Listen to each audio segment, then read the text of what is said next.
അപേക്ഷിക്കാവുന്ന അനവധി ജോലികളും വന്നിട്ടുണ്ട്. അപ്പോൾ ഇതിലൊക്കെ എങ്ങനെ കയ്യെത്തിപ്പിടിക്കാം, അതിൻ്റെ കാര്യങ്ങളെക്കുറിച്ചാണ് നമ്മൾ കൂടുതൽ ഊന്നൽ കൊടുക്കുന്നത്.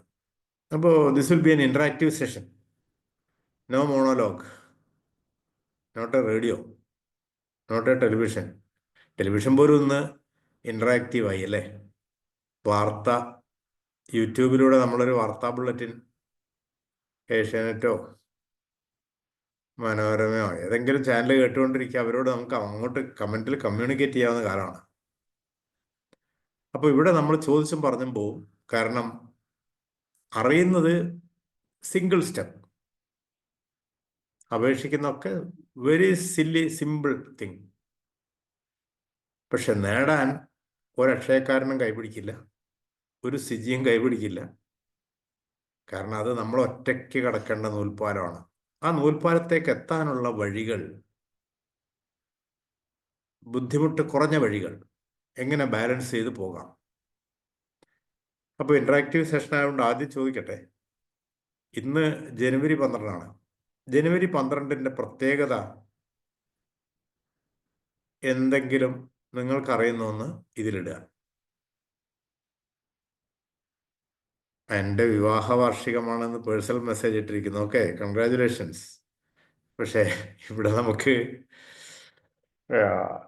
അല്ലാത്ത വേറെന്തെങ്കിലും വിവാഹ വാർഷികം ഇന്ന് ഒരുപാട് പേർക്കുണ്ടാവും. അല്ലാതെ മറ്റെന്തെങ്കിലും, നിങ്ങളെ പേഴ്സണൽ അല്ലാതെ എന്തെങ്കിലും മെസ്സേജിൽ ഇട്ടാൽ മതി, ടൈപ്പ് ചെയ്തിട്ടാൽ മതി. വരട്ടെ. കാരണം PSC പരീക്ഷയ്ക്ക് അപേക്ഷിക്കേണ്ട എങ്ങനെയെന്ന് അക്ഷയ പോയാൽ നിങ്ങൾക്ക് അപേക്ഷ കൊടുക്കാം. തൊഴിൽ വാർത്ത എടുത്താൽ notification. Yes, very good Sajina. National youth day, വയോജന ദിനം. നാസ്ലി MA, വയോജന ദിനം, സ്വാമി വിവേകാനന്ദൻ. വയോജനം എന്ന് പറഞ്ഞാൽ വയസ്സായ ആളാണ് കേട്ടോ. അപ്പൊ എന്നെ കണ്ടിട്ടാണോ ഈ വയോജന ദിനം എന്ന് പറഞ്ഞതെന്ന് സംശയം ഉണ്ടായിരിക്കും. ഓക്കെ, കുഴപ്പമില്ല. ഇങ്ങനെ കൺഫ്യൂഷൻ വരുമ്പോൾ ക്ലിയർ ആക്കാനാണല്ലോ നമ്മള്. അപ്പൊ വയോജന ദിനമല്ല, യുവജന ദിനമാണ്. വയോജനം എന്ന് പറഞ്ഞാൽ വൃദ്ധരുന്നുള്ളതാണ്. സ്വാമി വിവേകാനന്ദൻ, സ്വാമി വിവേകാനന്ദന്റെ ഡേ ആയതുകൊണ്ടാണ് നമ്മൾ, പക്ഷേ യൂത്ത് ഡേ ആണ്, നാഷണൽ യൂത്ത് ഡേ. ഓക്കെ, അപ്പം 3 പേർക്കും അതിൻ്റെ, ഒരാൾക്ക് ജസ്റ്റ് മിസ്റ്റേക്ക് പറ്റിപ്പോയതാണ്. സ്വാമി വിവേകാനന്ദൻ എഴുതിയാൽ അറിവുണ്ട് സജിന, പക്ഷെ മാർക്ക് കിട്ടണമെങ്കിൽ ആൻസർ ടു ദ ക്വസ്റ്റ്യൻ. അപ്പം നമ്മൾ പരീക്ഷയെ നേരിടുമ്പോൾ SSLC ഇന്ന് എന്ത് ദിനാന്ന് വെച്ചാൽ വയോജന ദിനം. അവൻ അറിയായിരുന്നു, മാർക്ക് കൊടുക്കും. സ്വാമി വിവേകാനന്ദൻ ശരിയാണല്ലോ, മാർക്ക് കൊടുക്കും. But in a competitive exam there won't be anything like that. എന്താണ് പ്ലീസ്, ഞാൻ ക്ലാസ്സിലെ പ്ലീസ്, പിന്നെ വന്നോളൂ വേണ്ട, അങ്ങനത്തെ ഒന്നും വേണ്ട. യെസ്, അപ്പോ there is no such free mark. വെറുതെ കിട്ടുന്ന ഒരു മാർക്കും ഇല്ല. SSLC ഔദാര്യം. ഓക്കെ, കുട്ടിക്ക് ഉത്തരം മനസ്സിൽ അറിയാമായിരുന്നു. അപ്പോൾ ഇപ്പോൾ മുതൽ നിങ്ങൾ പ്രാക്ടീസ് ചെയ്യാൻ പോകുന്നത് answer should be very precise, 100% ശരിയാക്കാൻ വേണ്ടിയിട്ടാണ്. നമ്മുടെ സീരീസിൻ്റെ, PSC സീരീസിൻ്റെ 3ാമത്തെ ദിവസമാണിത്, 3ാമത്തെ ക്ലാസ്സാണിത്. ആ 1ാമത്തെ ക്ലാസ്സിൽ ഞാനൊരു ചോദ്യം ചോദിച്ചിരുന്നു. 1ാമത്തെ ക്ലാസ്സിൽ ഉണ്ടായിരുന്നവരുണ്ടോ? എങ്ങനെ ലോജിക്കൽ റീസണിങ് കൂടെ, ഏതായാലും ഇതിനനുബന്ധമായ ഒരു ചോദ്യം കൂടി ചോദിക്കാം. ഇത് നാഷണൽ യൂത്ത് ഡേ ആണ്, വിവേകാനന്ദ ജയന്തിയാണ്. അപ്പോൾ ഇന്റർനാഷണൽ യൂത്ത് ഡേ എന്നാണ്. നമ്മുടെ വിവേകാനന്ദനെ അംഗീകരിച്ചിട്ടുണ്ടോ ആരെങ്കിലും? ഇന്ന് ലോകത്തിന് എന്ത് സംഭവിച്ചു? നാഷണൽ വേർഡ് വളരെ ശ്രദ്ധിക്കുക, ഓരോ അക്ഷരവും വാക്കും ശ്രദ്ധിക്കുക. കാരണം നമ്മൾ ഈ സംസാരിക്കുന്നതൊക്കെ PSC പരീക്ഷകൾ വെച്ചിട്ടാണ്. അപ്പോൾ ഒരു ഇന്റർനാഷണൽ യൂത്ത് ഡേ വേണമല്ലോ. അപ്പോൾ ലോകം നമ്മുടെ യൂത്ത് ഡേ, നമ്മുടെ വിവേകാനന്ദനൊക്കെ അംഗീകരിച്ച ആ ദിവസം മറ്റ് രാജ്യക്കാരനും ചൈനക്കാരനും ശ്രീലങ്കക്കാരനും സൗത്ത് ആഫ്രിക്കക്കാരനൊക്കെ നടത്തുമോ? 12th August, Sibi Sadiq, excellent. August 7. അപ്പോൾ അത് പ്രഖ്യാപിച്ച ആരാ? അതും കൂടെ ഇട്ടോളൂ. അതാരാ പ്രഖ്യാപിച്ചത്? ഓഗസ്റ്റ് 12 ആണ് എന്നുള്ളത് ആരുടെ അണ്ടറിലാണ്? മറ്റേ ഇന്ത്യ ഗവൺമെന്റിന്റെ ആണ്. ഈ വേൾഡിന് വേണ്ടി പ്രഖ്യാപിക്കുന്ന ആരാ? നമ്മുടെ നോട്ടിഫിക്കേഷനിലേക്കൊക്കെ വരും, പക്ഷെ നമുക്ക് അവിടെ എത്തുക എന്നുള്ള പ്രധാനം. പാലം കിടക്കുക. UN. ഓക്കെ. അപ്പോ UN-ന്റെ സെക്രട്ടറി ജനറൽ ആരാ? ഇട്ടോളൂ, തെറ്റിക്കോട്ടെ ആളുകൾ. യുണൈറ്റഡ് നേഷൻസിന്റെ സെക്രട്ടറി ജനറൽ. അങ്ങോട്ട് വരിക, വന്നോട്ടെ. Ban Ki Moon. പണ്ട് നമ്മുടെ മൂൺ എന്ന് പറഞ്ഞാൽ ശശി എന്ന് പറഞ്ഞാൽ ചന്ദ്രൻ. നമ്മുടെ ഇന്ത്യയിലെ ഒരു മൂൺ ശശി മത്സരിച്ചിട്ട് ജയിച്ച ആളാണ് ബാൻ കി മൂൺ. പക്ഷെ ഇപ്പൊ അദ്ദേഹം അല്ലല്ലോ. അപ്പൊ ആരാണ് ഇപ്പോഴത്തെ? ആരാണ്? ആർക്കെങ്കിലും ഓർമ്മയുണ്ടോ? ഓക്കെ. അപ്പോൾ ആരാണ് എന്താണെന്നൊന്നും ഞാൻ പറയുന്നില്ല. This is the method of learning new things. അല്ലാതെ ഒരു ഇയർ ബുക്ക്, കുറേ ക്വസ്റ്റ്യൻ പേപ്പേഴ്സ് എടുത്തിട്ട് ANTNO എന്നൊരാൾ പറയുന്നുണ്ട്. അതിന് തുടക്കമാണ് അന്റോണിയോ. ഓക്കെ. അപ്പോ ഇങ്ങനെ ഓരോ വാക്കുകൾ കേൾക്കുമ്പോൾ, ഇന്ന് രാവിലെ വാർത്തയിൽ നിങ്ങൾ വിവേകാനന്ദ ജയന്തിയാണെന്ന് എന്ന് രാവിലെ 8:15 ഇംഗ്ലീഷ് ന്യൂസ് ബുള്ളറ്റിനിൽ നിങ്ങൾ കേട്ട് കാണും. രാവിലെ 6:45 മലയാളം വാർത്തയിൽ കേട്ട് കാണും. Yes or no? കേട്ടിട്ടില്ലെങ്കിൽ 20 ലക്ഷം ആളുകളോട് മത്സരിച്ചിട്ട് 7000 വരുന്നത് എങ്ങനെ? ഉറുമ്പ് അരിമണി ശേഖരിക്കുന്നത് പോലെ നോളജ് ശേഖരിക്കാനും പ്ലസ് ക്വസ്റ്റ്യൻ പേപ്പർ വെച്ച് പ്രിപ്പയർ ചെയ്യാനും തയ്യാറായിട്ടില്ലെങ്കിൽ മത്സര പരീക്ഷയിൽ നിന്ന് നമ്മൾ ഔട്ടാവും, വിൻ ചെയ്യാൻ പ്രയാസം വരും. അപ്പോൾ അതിൻ്റെ ശാസ്ത്രീയ മെത്തേഡിനെ കുറിച്ചാണ് നമ്മൾ സംസാരിക്കുന്നത്. ഇതൊക്കെ ലിങ്ക് ചെയ്ത് പോകാൻ എളുപ്പമാണ്, കാരണം നമ്മളെ കയ്യിൽ ഇന്റർനെറ്റ് ഉണ്ട്. ഇന്റർനെറ്റിൽ ഷോർട്ട് വീഡിയോയും യൂട്യൂബ് വീഡിയോസും ഒന്നും മാത്രമല്ല, സിനിമാ ചാനൽ മാത്രമല്ല, ഓക്കെ, ആമസോൺ പ്രൈം മാത്രമല്ല. അങ്ങനെ പഠിച്ചു വരുന്നവർക്കുള്ളതാണ്. പ്ലസ് സിലബസ് വെച്ച് കൂടെ പഠിച്ചു വരുന്നവർക്കുള്ളതാണ് ഈ PSC. അല്ലാതെ PSC-യിൽ PSC-യുടെ നോട്ടിഫിക്കേഷൻ കണ്ടവരാണ് ഇവിടെ. അതിനെക്കുറിച്ച് കൂടുതലൊന്നും പറയേണ്ടതില്ല. എന്നാലും വെറുതെ ജസ്റ്റ് നാട്ടുനടപ്പനുസരിച്ച് നമ്മുടെ സിജിയുടെ പ്രസന്റേഷന്റെ ഒരു ഭാഗം തന്നെ ഞാൻ കാണിച്ചുകൊണ്ടാണ് വെറുതെ തുടങ്ങുന്നത്. ഇതൊന്നല്ല പ്രധാനം, കാരണം എന്താണെന്ന് അറിയുന്നത് പ്രധാനമാണ്. പക്ഷെ അറിയുന്നത് അതിന്റെ ഒന്നാമത്തെ സ്റ്റെപ്പാണ്. ആ ഒന്നാമത്തെ സ്റ്റെപ്പ് കടന്നവരാണ് ഇന്ന് ഇവിടെ കാണുന്നവര്, അല്ലാത്തവര് ഇപ്പോഴും ഉറങ്ങുകയാണ്. ഓക്കെ.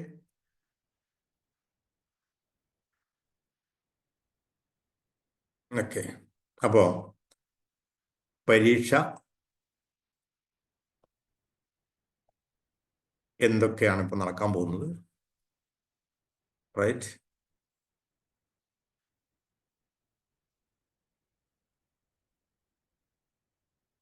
കാണുന്നുണ്ടോ നോക്കാൻ ഞാൻ എൻ്റെ ഫോണിലൊന്നും കയറിയിട്ടില്ല തോന്നുന്നു.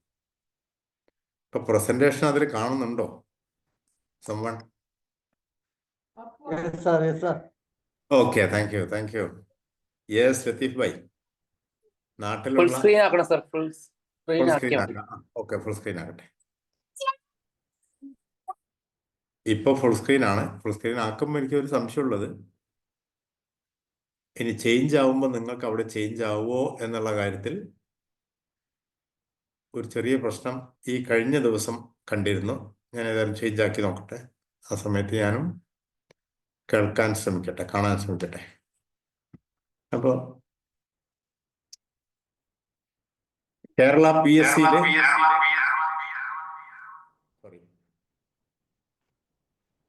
PSC-യില് വൺ ടൈം രജിസ്ട്രേഷൻ ആദ്യം നടത്തണം. അങ്ങനെ നടത്തിയവരായിരിക്കും ഇവിടെ എന്ന് ഞാൻ വിചാരിക്കുന്നു. ആണോ? ഓക്കെ, ഇപ്പൊ ചേഞ്ച് ആവുന്നുണ്ട്, എനിക്ക് ബേജാറില്ല. കേരള PSC-യിൽ വൺ ടൈം രജിസ്ട്രേഷൻ നടത്താത്തവർ ആരുമില്ല എന്ന് വിചാരിക്കുന്നു. ഇല്ലാത്തവർ ഉടനെ അത് നടത്തുക. അത് ചില ഫോട്ടോ ഒന്ന് സൈസ് ചെയ്യുക എന്നൊക്കെ ഉള്ള സാധനം ഉള്ളതുകൊണ്ട് നിങ്ങൾക്ക് വേണമെങ്കിൽ അതിന് മാത്രം പ്രൊഫഷണൽസിന്റെ സഹായം തേടാം. അക്ഷയ പോലുള്ള സ്ഥാപനങ്ങൾ അല്ലെങ്കിൽ അങ്ങനെയുള്ള സർവീസ് അല്ലെങ്കിൽ ഈ തരത്തിലുള്ള കാര്യങ്ങൾ അറിയുന്ന. പക്ഷെ നിങ്ങൾ യൂത്താണ്, പറ്റുമെങ്കിൽ നിങ്ങൾ അതൊക്കെ പഠിക്കുന്നതും നല്ലതാണ്. ഏതായാലും നിങ്ങളുടെ ഡീറ്റെയിൽസ് ഒക്കെ കൊടുക്കുക, കമ്മ്യൂണിക്കേഷൻ ഡീറ്റെയിൽസ്, അങ്ങനെയുള്ള കാര്യങ്ങളൊക്കെ. ഇതൊക്കെ അവരുടെ സൈറ്റിലുള്ള സംഗതികളാണ്. അപ്പൊ നിങ്ങൾ ജസ്റ്റ് സിജിയുടെ സൈറ്റാണ് എടുക്കേണ്ടത്. സോറി, കേരള PSCയുടെ വെബ്സൈറ്റ്. ഈ വെബ്സൈറ്റ് എടുക്കുന്നു, എന്നിട്ട് അതിൽ എല്ലാ ഡീറ്റെയിൽസ് നോക്കുന്നു. പിന്നെ ഈ ജോലിയുടെ പ്രത്യേകതകളൊന്നും ഞാൻ പ്രത്യേകിച്ച് പറയുന്നില്ല, ജസ്റ്റ് ഇവിടെ ഒരു ഇതിലൊന്ന് വെക്കുന്നു മാത്രമേ ഉള്ളൂ. കാരണം ഇതിന്റെ ഗുണഗണങ്ങൾ അറിഞ്ഞുകൊണ്ടാണ് നമ്മൾ അപേക്ഷിക്കുന്നത്. വരുമാനം കൊണ്ട് നോക്കുക വെച്ചാൽ മറ്റു പലതും ഉണ്ടാവാം, അതിന് റിസ്ക് ഉണ്ടാവാം. ചില ആളുകൾ ഗവൺമെന്റ് ജോലി ഇഷ്ടപ്പെടുന്നു, വേറെ ചില ആളുകൾ മറ്റു ജോലികൾ ഇഷ്ടപ്പെടുന്നു. അതൊക്കെ തികച്ചും വ്യക്തിപരമായ കാര്യങ്ങളാണ്. അപ്പൊ നിങ്ങൾ ഇത് ഇഷ്ടപ്പെടുന്നതുകൊണ്ടാണ് വന്നത്. പിന്നെ ട്രാൻസ്ഫർ ഉണ്ടാവും, പിന്നെ നമുക്ക് ആണ്. ഇനി ഇതാണ് നമ്മൾ ശ്രദ്ധിക്കേണ്ട അടുത്തൊരു പോയിന്റ്. ഇപ്പൊ വിളിച്ചിട്ടുള്ളത് ഇതൊക്കെ 2024 ഡിസംബറിൽ വിളിച്ചത് കൊണ്ടാണ് ഡിസംബറിന്റെ നമ്പർ വന്നിരിക്കുന്നത്, 2024 നമ്പർ വന്നിരിക്കുന്നത്. പക്ഷെ ഡേറ്റ് ജനുവരി 29 വരെ ഉണ്ട്. പക്ഷെ better do it at the earliest, കാരണം ഇന്റർനെറ്റ് ആണ്, എന്തും സംഭവിക്കാം. ഈ സെക്രട്ടേറിയറ്റ് അസിസ്റ്റന്റ് എന്നൊക്കെ പറയുന്നത് ഗ്രാജുവേറ്റിനുള്ളതാണ്. ഒരു ഗ്രാജുവേറ്റ് ആയാലും SSLC-കാരനായാലും എത്ര ചെറുപ്പത്തിലെ ജോലിയിൽ കയറുന്നോ അതിന്റെ ഗുണം അദ്ദേഹത്തിനുണ്ടാവും. എന്താ അതിന്റെ ഗുണം? നമ്മുടെ അഡീഷണൽ ഡിസ്ട്രിക്ട് മജിസ്ട്രേറ്റ് SSLC കഴിഞ്ഞാൽ DC വഴി കയറിയാണെന്നൊക്കെ നിങ്ങൾക്ക് ഓർമ്മയുണ്ട്, നവീൻ ബാബു സാറ്. അങ്ങനെ എത്രയോ പേരുണ്ട് സർവീസിൽ. അപ്പൊ സെക്രട്ടേറിയറ്റ് അസിസ്റ്റന്റ് ഗ്രാജുവേറ്റ്സിനുള്ളതാണ്. ആ ഗ്രാജുവേറ്റ്സിന് ആ ഗ്രാജുവേഷന്റെ അടിസ്ഥാനത്തിലുള്ള ജോലികൾക്ക് മാത്രം അപേക്ഷിച്ചാൽ പോരാ, അവർ SSLC-ക്ക് അപേക്ഷിക്കണം, അവർ +2 ലെവലുള്ളതിന് അപേക്ഷിക്കണം. അടുത്തത് SI ആണ്. SIക്ക് അപേക്ഷിക്കണമെങ്കിൽ ഡിഗ്രിക്ക് പുറമെ മറ്റു ചില സംഗതികൾ കൂടെ വേണം. എന്താണത്?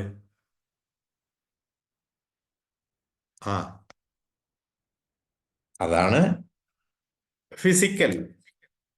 അപ്പോൾ ഫിസിക്കൽ കൂടെ ഉള്ളവരെ സാധാരണഗതിയിൽ അതിന് അപേക്ഷിക്കും, അല്ലാത്തവരെ അപേക്ഷിച്ചിട്ട് കാര്യമില്ലല്ലോ. ഒരു സെക്കൻഡ്, ഞാൻ ഇതിന്റെ ഒക്കെ ഒന്ന് ഒഴിവാക്കാൻ വേണ്ടി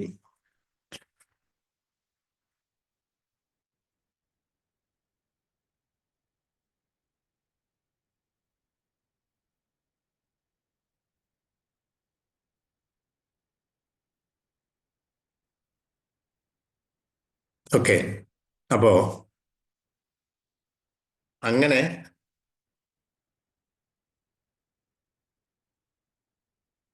ഫിസിക്കൽ ടെസ്റ്റ് ഉണ്ട്. അപ്പൊ ഇവിടേക്കാണ് നമ്മുടെ ഒരു അഭിപ്രായം വേണ്ടി വരുന്നത്. എനിക്ക് ഉയരം അത്ര പോരാ, SIയുടെ അല്ലെങ്കിൽ പോലീസിന്റെ വേണ്ടുന്ന ഹൈറ്റ് എനിക്കില്ല. എന്നാലും ഞാനൊരു SI പോസ്റ്റിലേക്ക് അപേക്ഷിച്ച് നോക്കുന്നതിൽ എന്തെങ്കിലും ഗുണമുണ്ടോ? കേരള PSCയുടെ ഏതെങ്കിലും ജോലികൾക്ക് അപേക്ഷിക്കാൻ ഫീസ് ഉണ്ടോ? ഇല്ല. തിയറി പരീക്ഷ എഴുതുന്നതിന് മുമ്പ് നിങ്ങളുടെ ഉയരവും വണ്ണവും തൂക്കവും ഓട്ടത്തിനുള്ള ശേഷിയും അളക്കുമോ? ഇല്ല. In that case why don't you just apply and try? കാരണം എല്ലാ SSLC പരീക്ഷയായാലും +2 പരീക്ഷയായാലും മോഡൽ പരീക്ഷകൾ എഴുതുന്നവർക്ക്, നന്നായിട്ട് ചെയ്യുന്നവർക്ക് മെയിൻ പരീക്ഷയിൽ യഥാർത്ഥ പരീക്ഷയിൽ വിജയിക്കാനുള്ള സാധ്യത വളരെ കൂടും. Practice makes perfect. അതുകൊണ്ടാണല്ലോ SLC പരീക്ഷയുടെ മുമ്പ് വളരെ ജാഗ്രതയോടുകൂടി ശ്രദ്ധിച്ച് മോഡൽ പരീക്ഷ നടത്തുന്നത്. അതുകൊണ്ടാണല്ലോ നീറ്റിനും JEEക്കും ഒക്കെ എൻട്രൻസ് കോച്ചിങ് സെൻ്ററുകാർ ഓരോ ആഴ്ചയിലും പഴയ ക്വസ്റ്റ്യൻ പേപ്പറുകൾ വെച്ചിട്ട്, അല്ലെങ്കിൽ അവർ ഡിസൈൻ ചെയ്ത ക്വസ്റ്റ്യൻ പേപ്പർ വെച്ച് ടൈം വെച്ചിട്ട് നിങ്ങളെ കൊണ്ട് എഴുതിക്കുന്നത്. എങ്ങനെ ഇമ്പ്രൂവ് ആകാം, എന്തൊക്കെ മിസ്റ്റേക്സ് വന്നാൽ എങ്ങനെ കറക്റ്റ് ചെയ്യാം. അതുകൊണ്ട് ജസ്റ്റ് അപേക്ഷിച്ചോളൂ എന്നുള്ളത് ഒരു പേഴ്സണൽ സജഷനാണ്.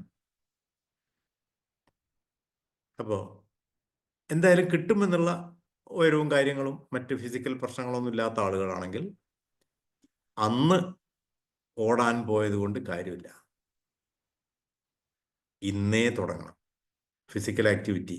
ഒരു 5 ഐറ്റം വേണമെങ്കിൽ 5 ഐറ്റം. ഞാൻ ജിമ്മിൽ പോകുന്നുണ്ട്, നല്ലത് തന്നെ, അതൊന്നും നിർത്തണ്ട. പക്ഷേ ജിമ്മിലുള്ള ഐറ്റം ആയിരിക്കില്ല ഇതിൽ ചോദിക്കാനുള്ളത്. ഇത് ലോങ് ജമ്പ്, റണ്ണിങ്, അങ്ങനെയുള്ള സംഗതികൾ നോട്ടിഫിക്കേഷൻ നോക്കി മനസ്സിലാക്കിയിട്ട് അതും കൂടെ ചെയ്യാം. പിന്നെ armed police, sub inspector, fire and rescue officer, women fire and rescue officer, civil police officer. അപ്പോൾ ഡിഗ്രി വേണ്ട. സിവിൽ എക്സൈസ് ഓഫീസർ, ഒരു സെക്രട്ടേറിയറ്റ് അസിസ്റ്റന്റിനേക്കാളും പോലീസ് ഓഫീസർ ഇങ്ങനെയുള്ള ജോലികൾക്ക് കിട്ടാനുള്ള സാധ്യതകൾ കുറച്ച് കൂടും. എന്തുകൊണ്ട്? ഫിസിക്കൽ ഇല്ലാത്ത ആളുകൾ മൊത്തം ഇതിന്ന് ഔട്ടായി. അപ്പോൾ മത്സരിക്കാനുള്ള ആളുകളുടെ എണ്ണം ഇത്തിരി കുറഞ്ഞു. അതിനർത്ഥം എളുപ്പം കിട്ടുന്നല്ല, എളുപ്പത്തിൽ നേടാമെന്നല്ല. മത്സരിക്കുന്നവർ 1000 പേരുമായിട്ട് മത്സരിക്കുന്നതും 100 പേരുമായിട്ട് മത്സരിക്കുന്നതും സംബന്ധിച്ച് നമ്മുടെ സാധ്യത 10 മടങ്ങല്ലേ. ആ അർത്ഥത്തിലാണ്. Women police constable, IRB, regular wing, HSA teacher. HSA teacher എന്നൊക്കെ പറഞ്ഞാൽ സ്പെഷ്യലൈസ്ഡ് ജോബാണ്. B.Ed, TTC പോലുള്ള കോഴ്സുകൾ പഠിക്കുന്നവർക്ക് കുറേ പേർക്ക് ഉള്ള വലിയൊരു പ്രശ്നമാണ്. എത്രയോ B.Edകാർ വെറുതെ നടക്കുന്നുണ്ട്. ചിലർക്ക് ട്യൂഷൻ എടുക്കാനൊക്കെ പോകുന്നുണ്ട്. അവരുദ്ദേശിച്ച ഗവൺമെൻറ് ജോലിയോ എയ്ഡഡ് ജോലിയോ കിട്ടാതെ. കാരണം ആകെ കേരള PSCയും എയ്ഡഡ് ജോലിയേ ഉള്ളൂ എന്ന് വിചാരിക്കും. മറ്റുള്ള ജോലികൾക്ക് അപേക്ഷിച്ചിട്ട് കിട്ടുമ്പോൾ മാറാമല്ലോ എന്നുള്ള ഒരു കാഴ്ചപ്പാടില്ലാത്തവരാണ് വെറുതെ നടക്കുന്നത്. ഓഫീസിൽ ജോലി ചെയ്തുകൊണ്ടിരിക്കുക ടീച്ചിങ് പോസ്റ്റിലേക്ക് നമുക്ക് മാറിപ്പോകാം. അഥവാ ടീച്ചിങ് ജോലി അന്നത്തെ നിലയ്ക്ക് ശമ്പളത്തിൽ കുറവാണെങ്കിൽ, നമ്മൾ അത്രമാത്രം ഇഷ്ടപ്പെടുന്ന ജോലിയാണെങ്കിൽ മാറിപ്പോകാം. ഏത് പോസ്റ്റൊന്നും മാറാം. അതായിരിക്കണം ഇപ്പോഴുള്ള കാഴ്ചപ്പാട്. നമ്മൾ +2, SLC, ഡിഗ്രി, പല പല ജോലികളുണ്ട്. അതേസമയം മെഡിക്കൽ പ്രൊഫഷൻ്റെ ഹൈ ലെവൽ ജോലികളുണ്ട്. നമ്മൾ പ്രത്യേകിച്ച് ഇവിടെ പറയുന്നില്ല. അപ്പോൾ സെക്രട്ടേറിയറ്റ് അസിസ്റ്റൻറ്റിന് 39,300 രൂപ സ്റ്റാർട്ടിങ് എന്ന് പറഞ്ഞാൽ, അത് കേരളത്തിൽ ജീവിക്കുന്നത് നിങ്ങൾക്കറിയാം. ഡിയർനെസ് അലവൻസ് വില കൂടുന്നതിനനുസരിച്ച് നമ്മുടെ സാലറിയിൽ, കാരണം നമുക്ക് 5 കൊല്ലം മുമ്പ് 100 രൂപ കൊടുത്താൽ കിട്ടുമായിരുന്ന സാധനത്തിന് ഇപ്പോൾ അത് പോരല്ലോ, 200 രൂപ വേണം. എക്സാമ്പിൾ. അങ്ങനെ വില വർധനയ്ക്കും ജീവിത ചെലവ് വർധനയ്ക്കും അനുസരിച്ച് DA അങ്ങനെ എല്ലാം കൂടെ കൂട്ടുമ്പോൾ ഇതിനേക്കാൾ ഒരു എമൗണ്ട് വരും. 50,000 ഒക്കെ കടന്നിട്ടാണ് പോവുക. പിന്നെ പ്രൊമോഷൻ, ഗ്രേഡ്, അങ്ങനെയുള്ള പല കാര്യങ്ങളും. അഡീഷണൽ സെക്രട്ടറി വരെ ഉയർന്നു പോകാനുള്ള സാധ്യതയുള്ള പോസ്റ്റാണ് സെക്രട്ടറിയുടെ തൊട്ട് താഴെയുള്ള അഡീഷണൽ സെക്രട്ടറി. വലിയ പോസ്റ്റ്, ഗസ്റ്റഡ് പോസ്റ്റിലേക്കൊക്കെ വേഗത്തും. ഈ ഡിപ്പാർട്ട്മെൻറ്റ് PSCയുടെ ഓഫീസിലും സ്പെഷ്യൽ ജഡ്ജിൻ്റെ ഓഫീസിലും സെക്രട്ടേറിയറ്റിലെ വിവിധ വിഭാഗങ്ങളിലൊക്കെ എത്തും. അപ്പോൾ അപേക്ഷിക്കാൻ വൈകണ്ട. അത് കഴിഞ്ഞ് സിലബസ് എടുത്ത് നോക്കാൻ വൈകണ്ട. ഇതിൻ്റെ മെച്ചമൊക്കെ നിങ്ങൾക്ക് അറിയാം, അതൊന്നും കൂടുതൽ പറയുന്നില്ല. അപ്പോൾ SI പോസ്റ്റിന് ഫിസിക്കൽ ടെസ്റ്റ് വേണം. പിന്നെ എഞ്ചിനീയറിംഗ് പോസ്റ്റ്, എഞ്ചിനീയർക്ക് എഞ്ചിനീയറിംഗ് പോസ്റ്റിലേക്ക് മാത്രമല്ല അപ്ലൈ ചെയ്യാൻ പറ്റുക. പിന്നെ അദ്ദേഹം ഇനി ഗ്രാജുവേറ്റ് ആണ്. എത്രയോ എഞ്ചിനീയർമാർ സിവിൽ സർവീസ് ഉൾപ്പെടെയുള്ള മറ്റ് പലതിലും ഉണ്ട്.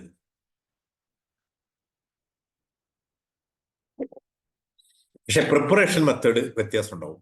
കാരണം സിവിൽ എഞ്ചിനീയറിംഗിന്റെ ആളുകൾ ആ ലെവലിൽ ആ സിലബസ് വെച്ചാണ് പരീക്ഷയ്ക്ക് വേണ്ടി പഠിക്കുന്നതും എഴുതുന്നതും.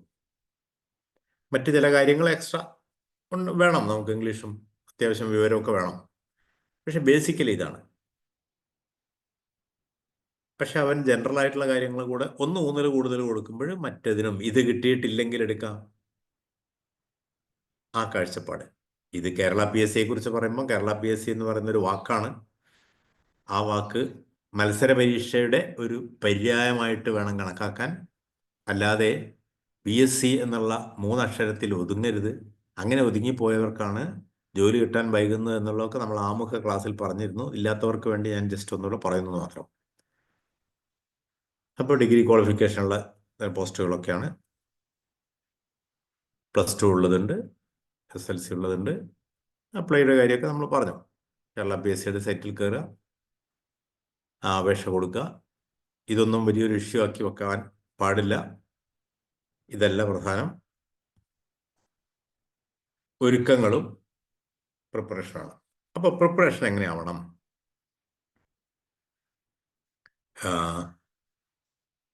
ഒരുക്കങ്ങൾ എങ്ങനെയാവണം? ഒരുക്കങ്ങൾ എങ്ങനെയാവണം എന്നുള്ളതിൻ്റെ ഒരു സൂചന ഞാൻ നേരത്തെ തന്നു. ഇന്ന് എന്താണ് എന്ന് നിങ്ങൾക്ക് പറയാൻ പറ്റും. ചില ആളുകൾ അത് കേട്ട് പറയാൻ പറ്റാതെ ബുദ്ധിമുട്ടുകയും ചെയ്തു. അപ്പം നമ്മൾ വേണ്ടത് ഓരോ സംഭവങ്ങൾ നടക്കുന്ന സമയത്ത് അതങ്ങ് പഠിക്കുന്നു, അതിനെ ബുദ്ധിപരമായിട്ട് പിന്നെ മറക്കാതെ കുറിച്ച് വെക്കുന്നു. പിന്നെ അത് ഇംഗ്ലീഷിൽ കൂടെ വായിക്കുന്നു. ഈ 3 കാര്യങ്ങളാണ് ഇതിൻ്റെ ട്രേഡ് സീക്രട്ട്. വയനാട്ടിൽ മലയിടിച്ചിലുണ്ടായി എന്നാണെന്ന് ചോദിച്ചാൽ എന്താ പറയാ? എന്നായിരുന്നു സംഭവം? ഇങ്ങോട്ടിട്ടുള്ളൂ ആരെങ്കിലും അറിയുന്നവര്? മനസ്സിന്റെ ഓർമ്മയിൽ നിന്ന് കൊണ്ടുവരണം. നമ്മുടെ മെമ്മറിയിൽ കാര്യങ്ങൾ കിടക്കുന്നുണ്ടോ, കേട്ട കാര്യം ഉപകാരപ്പെടുന്നുണ്ടോ ജീവിതത്തിൽ എന്നുള്ളതാണ് ചോദ്യം. അതിൻ്റെ അർത്ഥം ആ ഡേറ്റ് പരീക്ഷയ്ക്ക് ചോദിക്കുന്നില്ല, ചോദിക്കും എന്നല്ല, ഒരു മെത്തേഡാണ്. യൂസ്ഫുൾ ഇൻഫർമേഷൻ ആണോ നിങ്ങൾ കളക്ട് ചെയ്യുന്നത്, സ്റ്റോർ ചെയ്യുന്നുണ്ടോ? സാബി സാദിഖ് ഒക്കെ നേരത്തെ തന്ന ആൻവിൽ MM,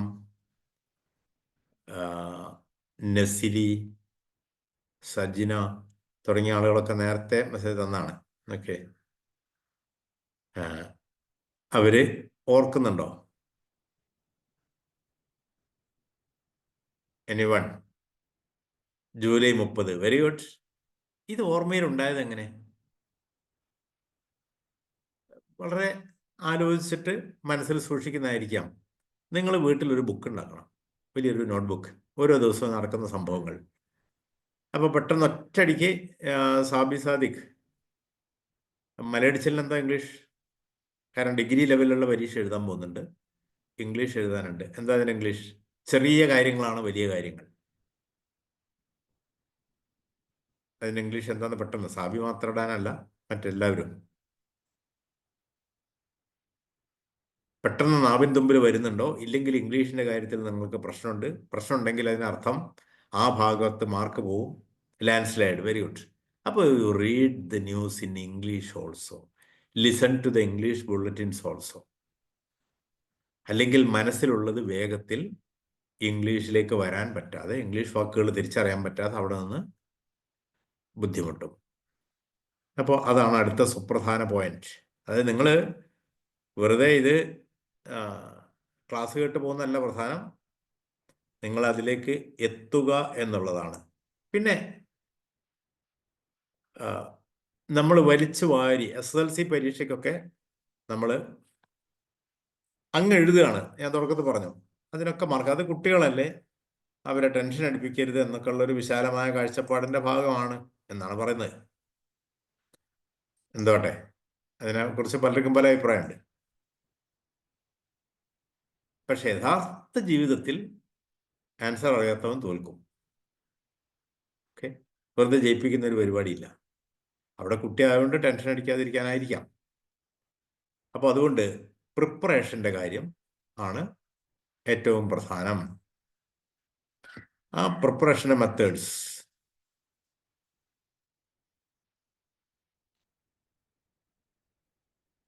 രണ്ട് ലിസ്റ്റിൽ 1-ാം റാങ്ക് കിട്ടിയ ഒരു കുട്ടിയുടെയാണ് ഈ അടുത്ത ദിവസം പത്രങ്ങളിൽ വന്നാണ്.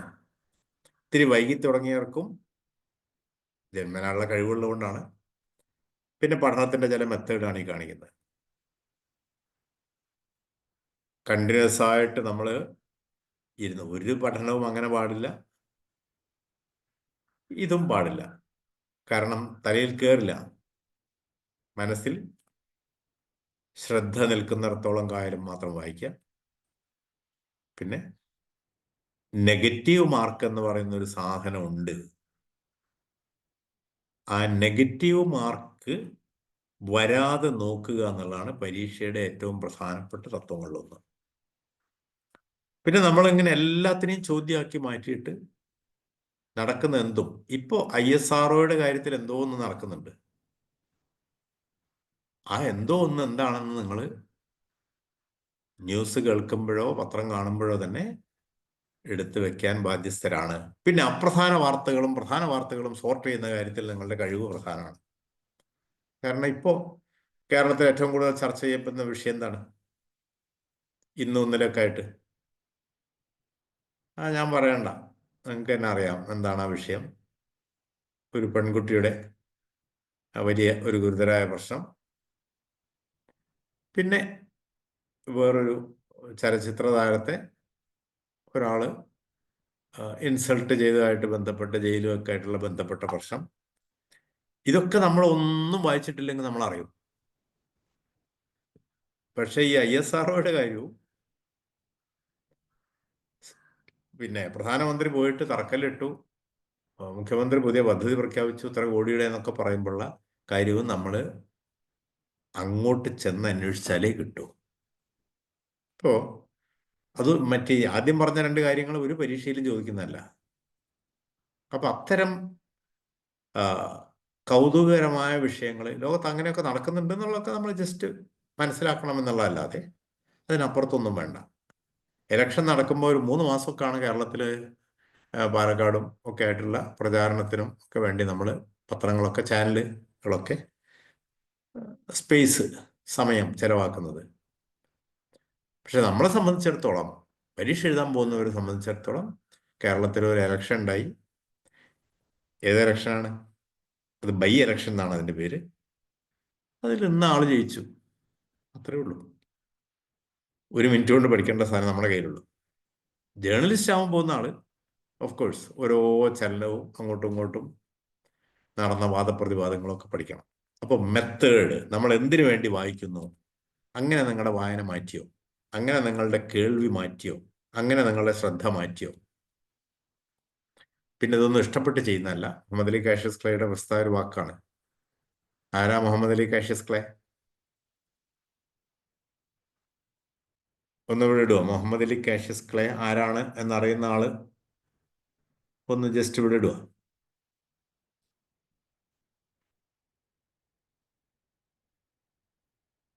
Muhammad Ali Cassius Clay. ഇതൊക്കെ ഏത് പരീക്ഷയ്ക്കും വരാവുന്ന ഒരു സാധനമാണ്. ഇത് സംബന്ധിച്ച് ചില കൗതുകരമായ കാര്യങ്ങൾ. Boxer, very good. അപ്പോൾ വെറും ബോക്സർ എന്നുള്ളതിന് ഉപരി ഏത് ലെവൽ വരെ എത്തിയ? Okay, Sonia Raj, Safna, okay, very good. I am very happy that you are really listening. അപ്പോൾ മുഹമ്മദ് അലി കാഷ്യസ് ക്ലേ എന്നൊരു വാക്ക് കേൾക്കുമ്പോൾ ഇത് കഴിഞ്ഞാൽ നിങ്ങൾ പേനയും കടലാസുമായിട്ട് ഇരിക്കുന്നത് എന്ന് ഞാൻ വിചാരിക്കുന്നു. ഇത് കഴിഞ്ഞ് കുറിച്ച് നോക്കുന്നു, മുഹമ്മദ് അലി കാഷ്യസ് ക്ലേ എന്ന് സെർച്ച് ചെയ്യുന്നു, അറിഞ്ഞവരും അറിയാത്തവരും. അപ്പോൾ അദ്ദേഹത്തിൻ്റെ കാര്യങ്ങൾ കിട്ടുന്നു. പിന്നെ ഇടവേളകൾ എടുക്കണം. ഒരു ഫിലിമൊക്കെ കണ്ടു കഴിഞ്ഞാൽ നമ്മുടെ മനസ്സിൽ ആ സിനിമയുടെ രംഗം ആരും പറയാതെ ഇങ്ങനെ ലൈവായിട്ട് കിടക്കും. ഫ്രണ്ട്സുമായിട്ട് ഷെയർ ചെയ്യും. ഭക്ഷണം കഴിക്കുമ്പോഴും ഇത് കണ്ടു കഴിഞ്ഞ് ബസ്സിൽ പോകുമ്പോഴൊക്കെ മനസ്സിലേക്ക് തള്ളിക്കയറി വരും. പക്ഷേ ക്ലാസ്സിൽ പഠിച്ച ഭാഗങ്ങളോ PSCക്ക് വേണ്ടി, SSCക്ക് വേണ്ടി, UPSCക്ക് വേണ്ടി വരുന്ന ഭാഗങ്ങളോ ഓട്ടോമാറ്റിക്കായിട്ട് മനസ്സിലേക്ക് കയറി വരികയില്ല. അതുകൊണ്ട് നോട്ട് ഉണ്ടാക്കുകയും സ്വയം ആവർത്തിക്കുകയും വേണം. 2024 നോബൽ പ്രൈസിൻ്റെത് ആരെങ്കിലും ഓക്കെ, ആക്ടിവിസ്റ്റ് ആൻഡ് ബോക്സർ എന്ന് സാബി സാദിഖ് എഴുതിയിരിക്കുന്നു. നോബൽ പ്രൈസ് വിന്നർ 2024 പത്രങ്ങളിൽ ഇത് വരുമ്പോൾ നോട്ട് ചെയ്ത് എത്ര പേര് വെച്ചു എന്ന് ഇനി ഞാൻ ചോദിക്കുന്നതിൽ പ്രസക്തിയില്ല. ഉണ്ടാവാം, അറ്റ്ലീസ്റ്റ് ഒരു പക്ഷേ ലിറ്ററേച്ചറിൻ്റെത് ഒരു പക്ഷേ നിങ്ങൾ കുറിച്ചിട്ടുണ്ടാവാം അല്ലേ? കൊറിയ, സൗത്ത് കൊറിയ ഒക്കെ ആയതുകൊണ്ട് ഓർക്കുന്നുണ്ടാവാം, മനസ്സിൽ കുറിച്ച് വെച്ചിട്ടുണ്ടാവാം. ഇനി മുതൽ ഇങ്ങനെയൊക്കെ കുറിക്കുന്ന സ്റ്റൈല് വരണം. ഇപ്പൊ എന്താ വേണ്ടത്? ഇപ്പൊ നോബൽ പ്രൈസ് വിന്നേഴ്സ് 2024 എന്ന് ജസ്റ്റ് സെർച്ച് ചെയ്താൽ അവരുടെ സൈറ്റിൽ ഇന്ന് വരെയുള്ള എല്ലാ നോബൽ പ്രൈസ് ആൾക്കാരും വരും. 2024 മാത്രം അടിച്ചാൽ 2024 മാത്രം വരും. That is the real method. ഒരു കോച്ചിങ് സെന്ററിൽ പോയിരുന്ന അവർ കുറെ ചോദ്യങ്ങൾ തരുമ്പോൾ അത് വായിച്ച് ബൈഹാർട്ടാക്കുകയല്ല, അത് വായിക്കുമ്പോഴതിൻ്റെ ഉത്തരങ്ങൾ നിങ്ങൾ വേറെ തരിക. കോച്ചിങ് സെന്ററിൽ പോകണം, പ്രാക്ടീസ് ചെയ്യണം, അതൊക്കെ നല്ലത്. പക്ഷെ അത് മാത്രം പോരാ, ഉത്തരം നേരിട്ട് പഠിക്കുന്ന ആവരുത്. ഇതിലുള്ള ഒരു ചോദ്യം പോലും വന്നില്ല എന്ന് വരാം. ആര് ക്വസ്റ്റ്യൻ ഇട്ടാലും, ഞാനിട്ടാലും വേറെ ആരിട്ടാലും. പക്ഷെ അതിൻ്റെ അനുബന്ധമായി നിങ്ങൾക്ക് ശേഖരിക്കുന്ന 1000 വിവരങ്ങളുടെ മഹാസമുദ്രം നമ്മുടെ മുമ്പിലുണ്ടാവും. അതിൽ നിന്നാണ് നമുക്ക് ആവശ്യമുള്ള സാധനങ്ങൾ കിട്ടുക. ഓക്കെ, അപ്പോൾ ഇതൊക്കെയാണ് അതിൻ്റെ മെത്തേഡ്. ആൻസേഴ്സ് നോക്കാതെ, ആൻസേഴ്സ് എവിടെ നിന്നെങ്കിലും കണ്ടുപിടിക്കാൻ ഇയർ ബുക്കിലോ, ഗ്ലോബ്, എത്ര പേരുടെ വീട്ടിൽ ഗ്ലോബ്, ഇയർ ബുക്ക്, മാപ്പ് പോലുള്ള സാധനങ്ങളുണ്ട്? ഓ, എന്നാത്തിനാ അതൊക്കെ, ഇന്റർനെറ്റ് ഇല്ലയോ എന്നൊക്കെ മനസ്സിൽ വരും. അതിൻ്റെ ആവശ്യം വേറെയാണ്, ഞാൻ പറഞ്ഞു. ഇതിൻ്റെ ആവശ്യം വേറെയാണ്. അപ്പോൾ പിന്നെ ടീച്ചിങ് മെത്തേഡ് ഉപയോഗിക്കാം. എല്ലാത്തിനും ഉണ്ട്. GK, current affairs, simple arithmetic, general science, English, റൈസൻസ്. അപ്പോൾ ഇംഗ്ലീഷ് എവിടെ? ഓക്കെ, ലാസ്റ്റ് ഗ്രേഡ് അല്ലേ? അപ്പോൾ ഇങ്ങനെ ഓരോ സാധനവും നമ്മൾ കാണുമ്പോൾ വിനേഷ് ഫോഗട്ട് എന്ന് കേൾക്കുമ്പോൾ were is she now? Okay,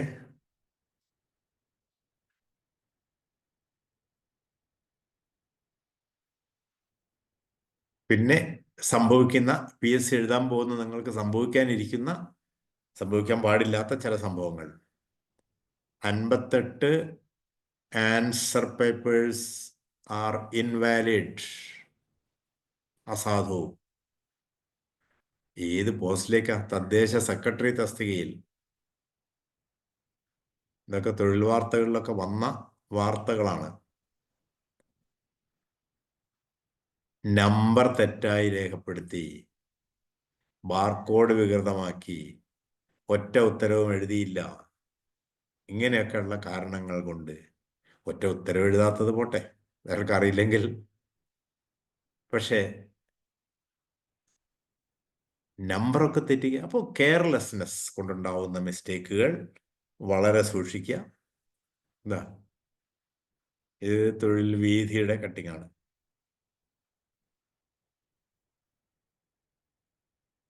ഇത് ഏറ്റവും ഹൈ ലെവൽ. അപ്പോൾ why do we take it so carelessly? ഞാൻ പറഞ്ഞ പോലെ സ്കൂൾ ക്ലാസ്സുകളിലൊക്കെ ഉള്ള അത് അന്ന് കുഞ്ഞായിരുന്നു. അന്ന് കുഞ്ഞുങ്ങൾക്ക് വാരി തന്നു.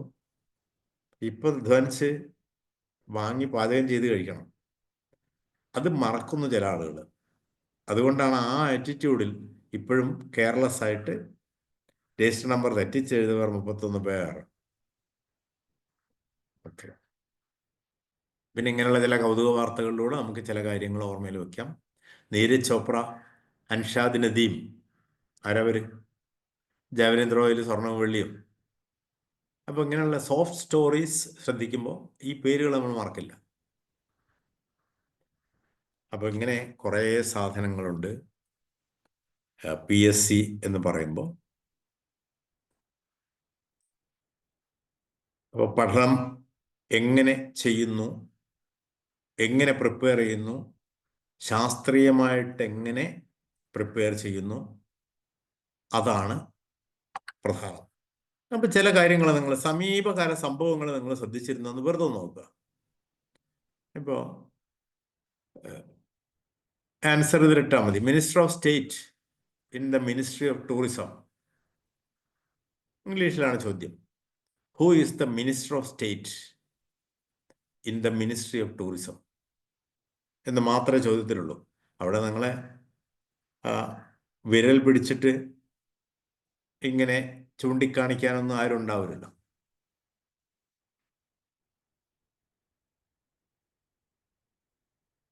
വരട്ടെ, തെറ്റിക്കോട്ടെ.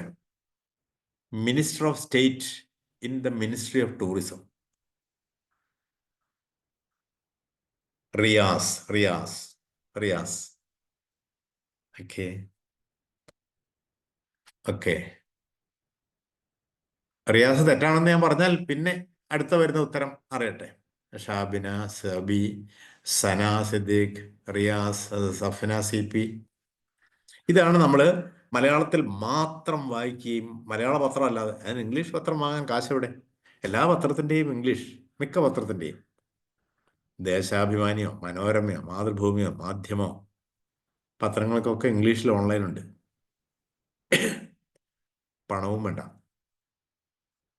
മിനിസ്റ്റർ ഓഫ് സ്റ്റേറ്റ് എന്ന് പറഞ്ഞാൽ സഹമന്ത്രി എന്നാണ് അർത്ഥം. ഷെഖാവത്തല്ല, ഷെഖാവത്തല്ല, സഹമന്ത്രിയാണേ മിനിസ്റ്റർ ഓഫ് സ്റ്റേറ്റ്. അപ്പോൾ നിങ്ങൾക്ക് മനസ്സിലായി, ടൂറിസത്തിന്റെ സഹമന്ത്രി. സഹമന്ത്രി കേന്ദ്രത്തിലാണല്ലോ, കേരളത്തിൽ മുഖ്യമന്ത്രി, മന്ത്രിമാർ. Suresh Gopi, well done. Shadiya Ubaid, very good. അപ്പോൾ അറിവ് മാർക്ക് കൊണ്ടുവരില്ല. അറിവിനെ പ്രോസസ്സ് ചെയ്തിട്ട് ശ്രദ്ധ, ജാഗ്രത കൊണ്ട് മാത്രമേ മാർക്ക് വരൂ. അപ്പോൾ ഇതൊരു നല്ലൊരു പാഠമാണ്. എന്തുകൊണ്ട് ഇംഗ്ലീഷ് ബുള്ളറ്റിൻ കേൾക്കണം, എന്തുകൊണ്ട് ഇംഗ്ലീഷിൽ വായിക്കണം, അല്ലെങ്കിൽ എന്ത് സംഭവിക്കും എന്നുള്ളത്.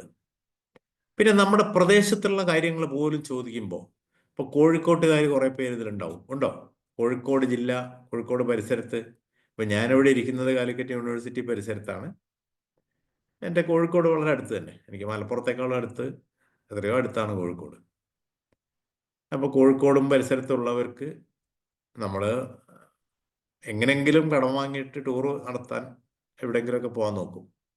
ഏതാ? പഴശ്ശിരാജ മ്യൂസിയം എവിടെയാണ്? പഴശ്ശിരാജ മ്യൂസിയം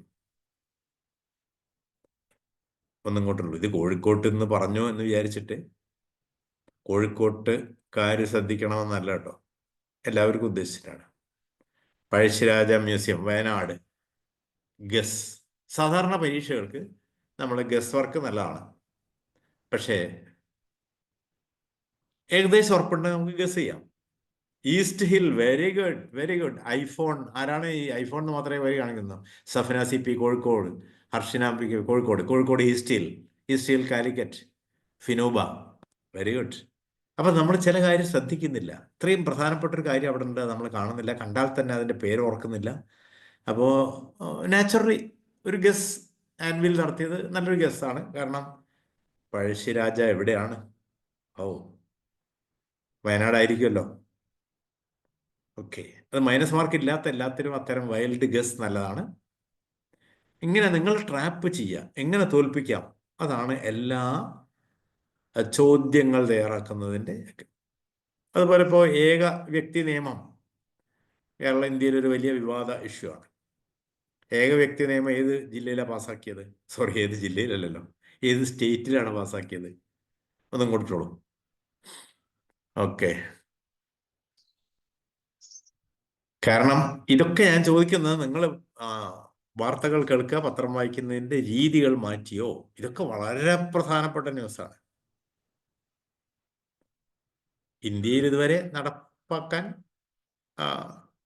കേന്ദ്ര ഗവൺമെൻറ് അതിനെക്കുറിച്ച് ശ്രമിക്കുന്നേ ഉള്ളൂ. അപ്പോൾ ചില കാര്യങ്ങൾ നമ്മൾ മനസ്സിലാക്കുന്നത്, നമ്മൾ whether V R supporting it or against it, അതൊന്നും വിഷയമല്ല കേട്ടോ. GK കാര്യത്തിൽ എന്താണോ അതാണ് നോളജ്. ആർക്കും അറിയാത്ത ഏകീകൃത ഏക വ്യക്തി നിയമം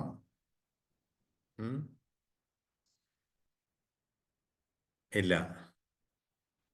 നവൺ ഉത്തരാഖണ്ഡിലാണ്. ഓക്കെ, അതുപോലെ റീസെൻ്റ് ആയിട്ട് പത്രങ്ങളിൽ വന്നാണ് സംഭവം, കുറേ കൊല്ലായി. ഇന്ത്യൻ നാഷണൽ കോൺഗ്രസിൻ്റെ അഖിലേന്ത്യാ പ്രസിഡൻ്റായി അഖിലേന്ത്യാ അധ്യക്ഷനായിട്ട് മഹാത്മാഗാന്ധി വന്നത് ഒരൊറ്റ തവണ മാത്രമാണ്. അത് ഏത് വർഷമായിരുന്നു?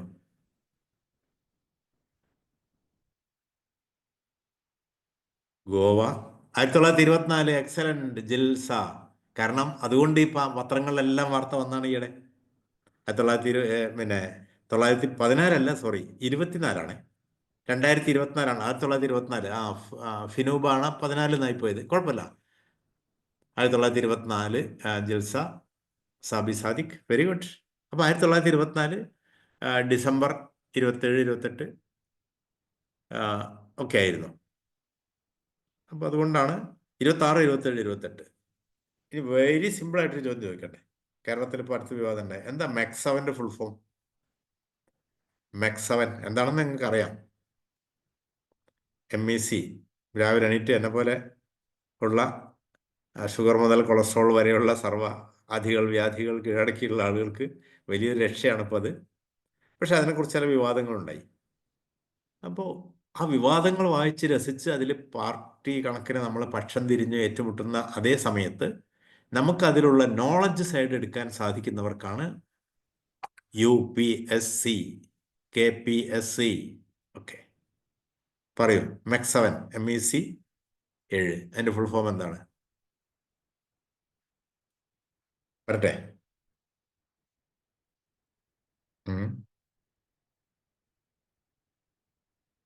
പിന്നെ വിദ്യാഭ്യാസമായിട്ട് ബന്ധപ്പെട്ട മെക്സവൻ ആർക്കും ഓർമ്മയില്ല? ഉത്തരവൊന്നും ഞാൻ പറയില്ല, പറയേണ്ട കാര്യമില്ല. അങ്ങനെ പറഞ്ഞാൽ നിങ്ങൾക്ക് അത് യൂസ്ഫുൾ ആവില്ല.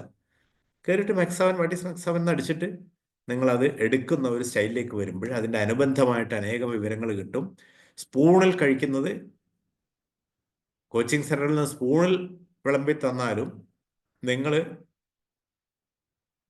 സ്വയം കണ്ടെത്താനും ആഹരിക്കാനും പാചകം ചെയ്യാനും ശീലിക്കുക എന്നുള്ളതാണ്. അതുപോലെ multi exercise combination. Very good. Multi exercise combination 7. Very good, very good, excellent. ഇങ്ങനെയൊക്കെ ചെയ്യുകയും കൂട്ടത്തിൽ ക്വസ്റ്റ്യൻ പേപ്പർ വെച്ചിട്ട് ടൈം വെച്ച് ചെയ്യുകയും ഓഫ്ലൈൻ പറ്റുന്നവർ ഓഫ്ലൈനിലും ഓൺലൈൻ പറ്റുന്നവർ ഓൺലൈനിലും കൊള്ളാവുന്ന കോച്ചിങ് സെൻറ്ററിൽ മാത്രം. അല്ലാതെ ഞെട്ടിക്കുന്ന കുറേ ക്വസ്റ്റ്യൻസ് നിങ്ങൾക്ക് തന്നിട്ട് ഇത്രയും ക്വസ്റ്റ്യൻസ് കിട്ടിപ്പോയി വാരി പിടിച്ച് വായിക്കുന്നതിന് പകരം നിങ്ങളെ കൊണ്ട് ശാസ്ത്രീയമായിട്ട് ചെയ്യിക്കുന്ന ഈ തരം മെത്തേഡിലൂടെ ഒക്കെ പോകുന്ന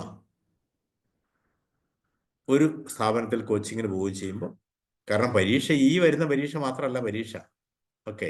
multi exercise combination. Okay, good good good. NIRF നിങ്ങൾക്ക് നേരത്തെ കേൾക്കുന്നതാണ്. എന്താണ് KIRF? Kerala institution ranking framework. കോളേജുകളുടെ നിലവാരമൊക്കെ അതിപ്പോൾ കേരളത്തിൽ ആദ്യമായിട്ട് കൊണ്ടുവന്നതാണ്. ഇപ്പോൾ അതിൻ്റെ ഫസ്റ്റ് റാങ്ക് കിട്ടിയ യൂണിവേഴ്സിറ്റി എല്ലാം പത്രങ്ങളുടെ ഫ്രണ്ട് പേജ് ആയിരുന്നു.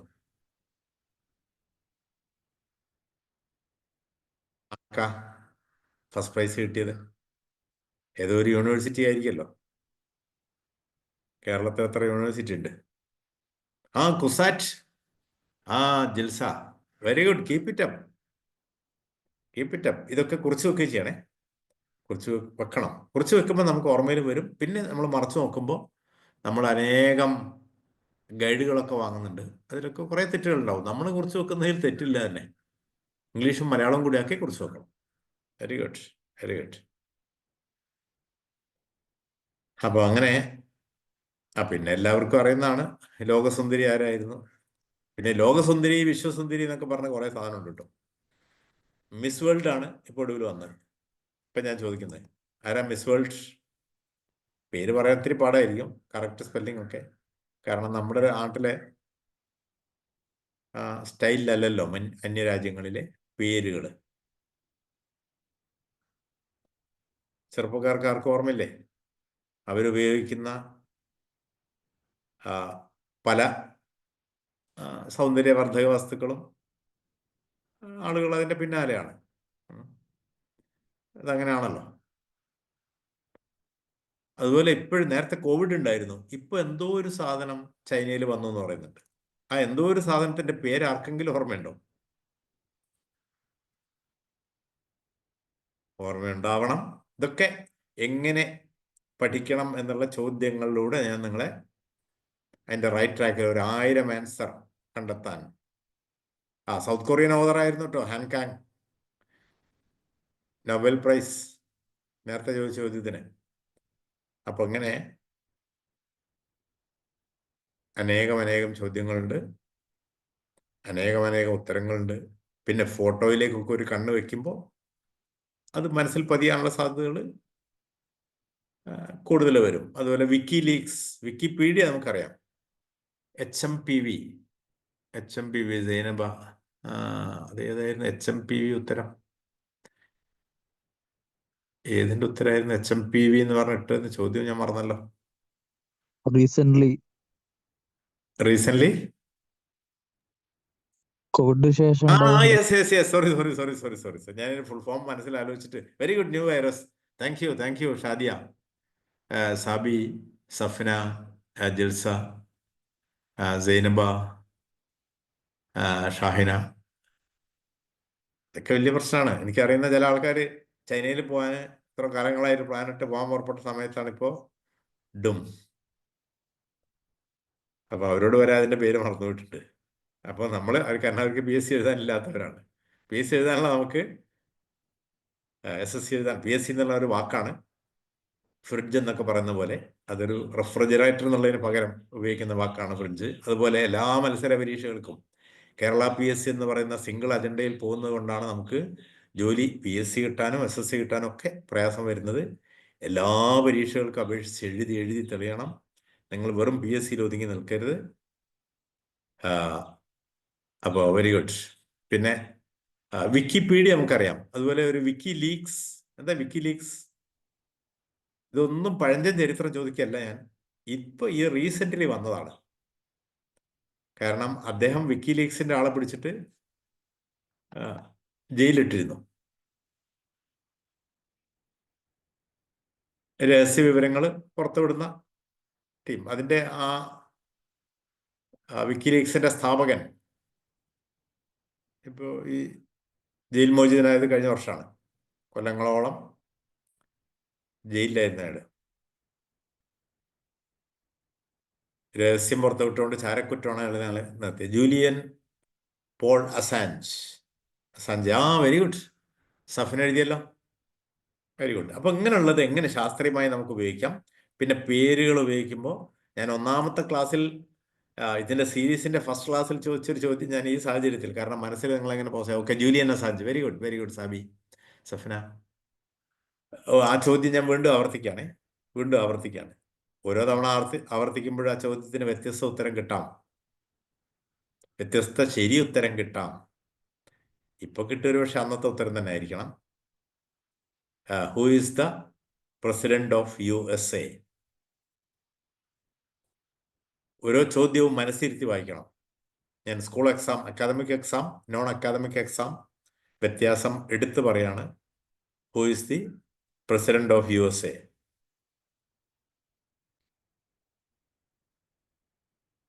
ടോളൂ.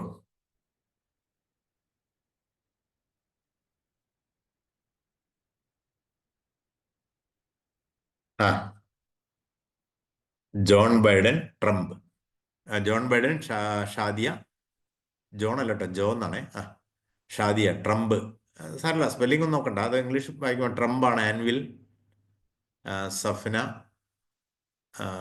ആൻവിൽ അവരാണ്. ജിസ്ല ട്രംപാണ്. ഇപ്പൊ ഇതാണ് ഈ സിലബസിൽ നിങ്ങൾ കണ്ടോ, മെന്റൽ എബിലിറ്റി, റീസണിങ് എന്നൊക്കെ. ഈ റീസണിങ് ആണ് ഇതിൻ്റെയൊക്കെ പ്രശ്നം. വായിക്കുകയും നാടൻ രീതിയിൽ വായിക്കുകയും ഞാനൊരു പരീക്ഷ എഴുതാനുള്ള വ്യക്തിയാണ് എന്ന രീതിയിൽ വായിക്കുകയും ചെയ്യുന്നത് തമ്മിൽ വമ്പിച്ച വ്യത്യാസമുണ്ട്. അപ്പം നമ്മൾ അതിൻ്റെ ഉള്ളിലേക്ക് നോക്കും. This information should be useful to me. എൻ്റെ കൈ പിടിക്കാനുള്ളതാണ് മത്സരത്തിന്. അങ്ങനെ നോക്കുമ്പോൾ ആര് ശരി? ഷാദിയ ശരി, ജോ ബൈഡൻ ശരി. കാരണം ട്രംപ് ഈ 20th സ്ഥാനമേൽക്കാൻ പോകുന്നത്. At present, as on today, 12th January 2025, Joe Biden is the president of USA. അപ്പോ വ്യത്യാസം മനസ്സിലായല്ലോ. ശ്രദ്ധയുടെ കാര്യം, ശ്രദ്ധയും കേൾവിയും എല്ലാം നമ്മൾ മീഡിയ യൂസ് ചെയ്യുന്നതിന് നമ്മൾ ഈ സീരീസ് ഇങ്ങനെ തുടരും. അപ്പോൾ ഇപ്പോൾ 1 മണിക്കൂർ ആയതുകൊണ്ട് 10 മണി ആയതുകൊണ്ട് നമ്മൾ ഈ സീരീസ് നിർത്തണം. അതിൻ്റെ അർത്ഥം ഒരിക്കലും നിർത്തുന്നില്ല. നിർത്തുക എന്ന് പറഞ്ഞ സാധനം ഇല്ല അതിന്. എന്നും എന്നും നിങ്ങൾക്ക് വേണ്ടതാണ്. ഓക്കെ. അപ്പോൾ പിന്നെ ചോദ്യങ്ങൾ മറ്റു പലതുമായിട്ട് ബന്ധപ്പെട്ടും ചോദിക്കാം. പല പല ഫീൽഡിലുള്ള നമ്മുടെ സിജിയുടെ ആൾക്കാർ പല ആളുകളും ഇതിൽ ഉണ്ട്. ഉത്തരങ്ങൾ പല ആളുകൾ പറയും. എന്നാലും നിങ്ങൾക്കുള്ള ആദികളും ആശങ്കകളും ഒക്കെ പങ്കുവെക്കാം. പിന്നെ ഇംഗ്ലീഷ് വായന, ഇംഗ്ലീഷ് കേൾവി നല്ലത്. കൂട്ടത്തിലിടയ്ക്ക് ആഴ്ചയിൽ ഒരു ദിവസമെങ്കിലും, ആഴ്ചയിൽ എല്ലാ ദിവസവും തന്നെ പത്രത്തിൽ ഞാൻ പറഞ്ഞല്ലോ, ഓൺലൈനിൽ പത്രം ഫ്രീ ആയിട്ട് കിട്ടും ഇംഗ്ലീഷിൽ. പത്രം പ്രിന്റ് രൂപത്തിലല്ല, വാർത്താ രൂപത്തിൽ. അത് മാധ്യമവും മനോരമയും മാതൃഭൂമിയും ദേശാഭിമാനിയും ഒക്കെ ഇംഗ്ലീഷിൽ. എന്തിനാണ് അവരിങ്ങനെ അടിച്ചിടുന്നത് ഇംഗ്ലീഷിൽ? കാരണം ചെറുപ്പക്കാർക്ക് അതേ വേണ്ടൂ, നിങ്ങളെപ്പോലുള്ള ആൾക്ക്. മാത്രമല്ല അതിൽ അപ്പോൾ അവർക്ക് എന്ത് ലാഭം? അവർക്ക് അതിനിടയിൽ പരസ്യം വരുന്നുണ്ട്. ഓക്കെ, ആളുകൾ കാണുന്നു, അതുകൊണ്ട് പത്രം വരുന്നു. അപ്പോൾ എൻ്റെ കയ്യിൽ അതിന് മാത്രം കാശില്ലല്ലോ, ഹിന്ദു വാങ്ങാൻ നിവൃത്തിയില്ലല്ലോ. ഓക്കെ. എത്ര പേര് ഇയർ ബുക്ക് വാങ്ങി? ആരെങ്കിലും ഇയർ ബുക്ക് ഒന്ന് വാങ്ങുന്നത് ഉപകാരപ്പെടാവും. കാരണം നിങ്ങൾ ഇങ്ങനെ ശേഖരിച്ചിട്ടില്ല. ഇനി മുതൽ അടുത്ത കൊല്ലം മുതൽ പക്ഷെ വേണ്ടി വരില്ല. അല്ലെങ്കിൽ ഇപ്പം നെറ്റില്ലേ എന്നൊക്കെ പറയാം. കാരണം ഇയർ ബുക്കിൽ 2024 എല്ലാ ഇൻഫർമേഷനും ഒരു നവംബർ വരെയുള്ളത് അവരിങ്ങനെ ക്രമപ്പെടുത്തി തരും. മാതൃഭൂമി മനോരമ ഒക്കെ ഉണ്ട്. അത് ഇംഗ്ലീഷിലുള്ളതുണ്ട്, മലയാളത്തിലുള്ളതുണ്ട്. ഒന്ന് മലയാളമാണെങ്കിൽ വേറൊന്ന് ഇംഗ്ലീഷ് വാങ്ങുന്ന രീതിയാണ് നല്ലത്. കാരണം ചില വാക്കുകൾ മിനിസ്റ്റർ ഓഫ് സ്റ്റേറ്റ് നേരത്തെ കണ്ടല്ലോ. ഇപ്പോൾ മലകയറ്റക്കാരൻ എന്ന് പറയുമ്പോൾ മലകയറ്റം, അത് മല. ഓക്കെ. സമുദ്ര പര്യവേക്ഷകൻ, നമ്മുടെ എന്താണ്, പർവ്വത പര്യവേക്ഷകൻ എന്നൊക്കെ ചിലർ എഴുതി കളയും. അപ്പം പർവ്വത പര്യവേക്ഷകന്റെ ഇംഗ്ലീഷ് എന്താണപ്പാ എന്ന് ആലോചിക്കാത്തതുകൊണ്ട്, അതേസമയം ഇംഗ്ലീഷ് പഠിച്ച മൗണ്ടനിയർ എന്ന് പറയുമ്പോൾ നമുക്ക് ഓർമ്മയായി. രണ്ടും ഉണ്ടായിരിക്കുക. അത് ഒന്നാം പേജ് എടുത്തിട്ട് പുറകോട്ട് ഇപ്പം ആരും വായിക്കില്ല, ഡിക്ഷണറി ആയാലും ഇയർ ബുക്ക് ആയാലും. മറിച്ച് വേണ്ടുന്ന സാധനങ്ങൾ തിരയുന്ന രീതിയിലേക്ക് പോവാം. ആകപ്പാടെ നിങ്ങളൊരു വിജ്ഞാന സാഗരമാവണം. കിട്ടുന്നവനൊക്കെ പഠിപ്പിക്കുക, ചർച്ച ചെയ്ത് പഠിക്കുക, മോഡൽ ക്വസ്റ്റ്യൻ പേപ്പർ വെച്ച് ചെയ്യുക, മാത്തമാറ്റിക്സ് ചെയ്ത് ചെയ്ത് ചെയ്ത് ചെയ്ത് ചെയ്ത് ടൈം വെച്ച് ചെയ്ത് പഠിപ്പിക്കുക. SLC കഴിഞ്ഞിട്ട് ഹ്യൂമാനിറ്റീസോ കൊമേഴ്സോ സയൻസോ എന്ത് പഠിച്ചവർക്കും പോകാവുന്നതാണ് സെക്രട്ടേറിയറ്റ് അസിസ്റ്റന്റ്. അപ്പോൾ ആ 10ന്റെ ലെവലിൽ ഉള്ള മാത്സേ ഉള്ളൂ, 10ന്റെ ലെവലിലുള്ള ഇംഗ്ലീഷേ ഉള്ളൂ. പക്ഷേ 10ാം ക്ലാസ് ആവുമ്പോഴത്തേക്കും എല്ലാ ഇംഗ്ലീഷും നമ്മൾ പഠിപ്പിച്ചിട്ടുണ്ട്. നമ്മൾ പഠിച്ചിട്ടുണ്ടോ എന്നറിയില്ല. റൈറ്റ്? അപ്പോൾ ഇംഗ്ലീഷിൻ്റെ ബേസിക് ഗ്രാമർ, അതിന് ബുക്ക് എവിടെ കിട്ടും എന്നുള്ളത് ഞാൻ മുമ്പ് പറഞ്ഞിരുന്നു ആദ്യത്തെ ക്ലാസ്സിൽ. ആരെങ്കിലും ഓർക്കുന്നുണ്ടോ? നമുക്ക് ബുക്ക് തരാൻ എന്താ വഴി? 1 മുതൽ 12 വരെയുള്ള എല്ലാ ബുക്കും ഒഫീഷ്യൽ സൈറ്റിൽ ഇങ്ങനെ കിടക്കുന്നുണ്ട്. നിങ്ങൾക്ക് എപ്പോൾ വേണമെങ്കിലും എടുക്കാം. പണ്ടാണെങ്കിൽ ഒരു ബുക്ക് വാങ്ങുക എന്നുള്ളത് നടക്കില്ലായിരുന്നു. കറക്റ്റ് ബുക്കാണ് ഓരോ സ്കൂളിലേക്കും വരിക. ബുക്ക് ഇപ്പോഴും അങ്ങനെ തന്നെ വരിക. പക്ഷെ ഓൺലൈനിൽ ആർക്കും ഡൗൺലോഡ് ചെയ്തെടുക്കാം. സമഗ്ര എന്ന് പറയും പോർട്ടലിൻ്റെ പേര്, SAMAGRA. അപ്പോൾ അതിൽ വായിക്കുക, എടുക്കുക. ഇത്രയുമാണ്. ഇനി എന്തെങ്കിലുമൊക്കെ നിങ്ങൾക്ക് ചോദിക്കാനുള്ളവർക്ക് ചോദിക്കാം. പിന്നെ പൊതുവായ കാര്യങ്ങളും ചോദിക്കുക എന്നുള്ളതാണ് ഈ ക്ലാസ്സുകളുടെ നമ്മുടെ ഒരു സ്റ്റൈൽ. ഏത് വിഷയവും ചോദിക്കാം. ഇപ്പോഴും ഉത്തരം കിട്ടാത്ത പ്രശ്നം ഉണ്ടെങ്കിൽ നിങ്ങൾക്ക് തീർച്ചയായിട്ടും നമ്മൾ മറ്റ് സംവിധാനങ്ങൾ ഒരുക്കി തരികയും ചെയ്യും.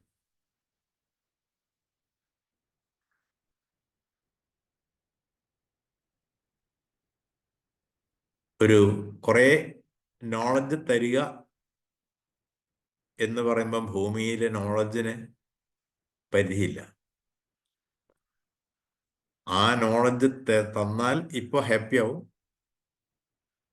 പക്ഷേ ആ തന്ന ലിമിറ്റഡ് സാധനം മാത്രമേ കയ്യിലുണ്ടാവൂ. അതിനപ്പുറം how to catch your own fish, എങ്ങനെ സ്വന്തമായിട്ട് വലയെറിഞ്ഞ് പിടിക്കാം എന്നുള്ള മെത്തേഡിലാണ് നമ്മുടെ ക്ലാസ് പോയത്.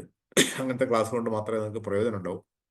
അല്ലാതെ കുറേ വിവരങ്ങൾ വാരി കിട്ടുമ്പോൾ ഒരു ഹാപ്പിനെസ് ഫീൽ ചെയ്യും, പക്ഷെ അതുകൊണ്ട് നിങ്ങൾ വിജയിച്ചു കൊള്ളണമെന്നില്ല. അപ്പോൾ അതാണ് ഇങ്ങനെ പോയത്. എനിവേ വളരെ ആക്റ്റീവ് പാർട്ടിസിപ്പേഷൻ ആയിരുന്നു. ഞങ്ങൾ വലിയ ആളുകളാണ്, ഈ ചോദ്യത്തിന് ഉത്തരം തരിക അതൊക്കെ പിള്ളേർ കളിയാണെന്നൊന്നുമല്ല ചിന്തിച്ച് ആക്റ്റീവായിട്ട് ചോദിക്കുന്നു, ഉത്തരം തരുന്നു. അപ്പോൾ അതിലൂടെ നിങ്ങൾ ഒരുപാട് പഠിക്കുന്നു. അപ്പോൾ താങ്ക് യു എവരി വൺ. നമ്മുടെ ചോദ്യങ്ങളൊന്നും വന്നിട്ടില്ലല്ലോ, പ്രത്യേകിച്ച് മറ്റ് ചോദ്യങ്ങളൊന്നും ഇല്ലല്ലോ. ഇതിൽ പ്രത്യേക ചോദ്യങ്ങൾ ഉണ്ടായിക്കൊള്ളുന്നില്ല. മറ്റെന്തെങ്കിലും ഏതെങ്കിലും ചോദ്യങ്ങൾ ഉണ്ടോ? Good morning sir. Good morning. Good morning, പറയും. സർ, തമിഴ്നാട് യൂണിവേഴ്സിറ്റിയിലെ ബി.എഡ് നമ്മുടെ കേരള PSC അപ്രൂവ്ഡ് ആണോ? അത് ഒറ്റ വാക്കിൽ പറഞ്ഞാൽ യൂണിവേഴ്സിറ്റി ഇക്വലൻസി കൊടുക്കുന്നുണ്ട്. കാരണം ഓരോ യൂണിവേഴ്സിറ്റിയാണ് അതിന് തീരുമാനിക്കുക. അപ്പോൾ തമിഴ്നാട് യൂണിവേഴ്സിറ്റിയുടെ റെഗുലർ ബി.എഡ് അംഗീകരിച്ചിട്ടുണ്ട്. നിങ്ങളുടെ ചോദ്യം എന്താണെന്ന് പറഞ്ഞാൽ അതെനിക്കറിയാം. അതായത് ഞാൻ അങ്ങോട്ട് പോകുന്നില്ല, പരീക്ഷ എഴുതുന്നില്ല, പരീക്ഷ അവസാനം ആരെങ്കിലും എഴുതല്ല, ഞാൻ തന്നെ എഴുതും, പക്ഷെ പഠിപ്പിക്കുന്നില്ല, ഒന്നുമില്ല. എന്നിട്ട് എനിക്ക് കിട്ടുന്നതിൽ ഡിസ്റ്റൻസ് അല്ല നിങ്ങളെ കയ്യിലുള്ളത്. അതെ, ആണെങ്കിൽ അംഗീകാരമുണ്ട്. പക്ഷെ എന്നാണത് നാട്ടിലൊരു പ്രശ്നം ഉണ്ടാകുമെന്ന് നമുക്ക് പറയാൻ പറ്റില്ല. കാരണം ഇവിടെ കഷ്ടപ്പെട്ട് പഠിക്കുന്ന ആളുകളുടെ തലയ്ക്ക് മുകളിൽ കൂടെ നിങ്ങൾ ജോലി വാങ്ങുന്നൊക്കെ ഒരു പ്രതിസന്ധി അതിലുള്ളത് കൊണ്ട് അവര് എന്തെങ്കിലും പ്രശ്നം ഉണ്ടായിക്കൂടാ ഭാവിയിലെന്നില്ല. അങ്ങനെ മുമ്പ് പ്രശ്നം ഉണ്ടാക്കിയ സംഭവം എനിക്ക് ഓർമ്മയുണ്ട്. ഞാൻ കാലിക്കറ്റ് യൂണിവേഴ്സിറ്റി ആയിരുന്നു, റിട്ടയർ ചെയ്താണ്, ഇപ്പോൾ സിജിയിലാണ്. അപ്പം അക്കാലത്ത് വേറെ M.Ed അന്നത്തെ 95,000 രൂപ, ഇന്നത്തെ ഒരു 9,00,000 രൂപയുടെ പൈസയും കൊടുത്തിട്ട് കുറേ പേര് M.Ed ഉണ്ടാക്കി. അന്ന് M.Edന് കുറേ വേക്കൻസികളൊക്കെ വന്ന കാലമാണ്. 20 പേർക്ക് അവിടെ സീറ്റ് കൊടുക്കാൻ പാടുള്ളൂ, അംഗീകാരം. ആദ്യകാലത്ത് കുറേ പേർക്ക് ഇക്വലൻസി കിട്ടിയാലല്ലേ ഇവിടെ ജോലി കിട്ടൂ. പക്ഷെ പിന്നീട് അത് അവിടുത്തെ സാങ്ഷൻഡ് സ്ട്രെങ്ത്തിനുള്ളിൽ ആണ് ഇയാൾ പഠിച്ചതെന്നൊരു സർട്ടിഫിക്കറ്റ് വാങ്ങി വരാൻ യൂണിവേഴ്സിറ്റി ഇൻസ്ട്രക്ട് ചെയ്യാൻ തുടങ്ങി. ഇക്വാലൻസി സർട്ടിഫിക്കറ്റ് അപ്പൊ ഇക്വലൻസി സർട്ടിഫിക്കറ്റ് കിട്ടിയാൽ നിയമം ചോദിച്ചാൽ 1 വേർഡ് പറയാം. യൂണിവേഴ്സിറ്റി കാലിക്കറ്റ് യൂണിവേഴ്സിറ്റിയുടെ നമ്പർ ഞാൻ പറഞ്ഞുതരാം. 0494 2 660 600. 0494 2 660 600 ഞാൻ ഇതിലിട്ടിട്ടുണ്ട്. അപ്പോൾ അങ്ങനെ നിങ്ങൾക്ക് സർട്ടിഫിക്കറ്റ് കിട്ടുകയാണ്, നിങ്ങൾ എലിജിബിൾ ആണ്. ആ ഒരു റിസ്കിൻ്റെ അംശം ഞാൻ പറയുകയും ചെയ്തു. പറ്റുമെങ്കിൽ ഇവിടുന്ന് പിന്നെ പഠിക്കാൻ പറ്റിയാൽ നല്ലത്. അതേസമയം ജോലിയുണ്ട്.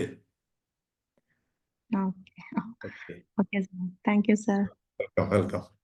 ഏതായാലും B.Ed ഉള്ളവരും നിങ്ങൾ സ്വന്തം എന്തുള്ളവരും, B.Ed ഉള്ളവരും MA ഉള്ളവരും ഒക്കെ തന്നെ നിങ്ങളുടെ 10, 12 ഡിഗ്രി എല്ലാ ബേസിലും യൂണിവേഴ്സിറ്റി ഡിഗ്രി പ്രശ്നമുണ്ടോ?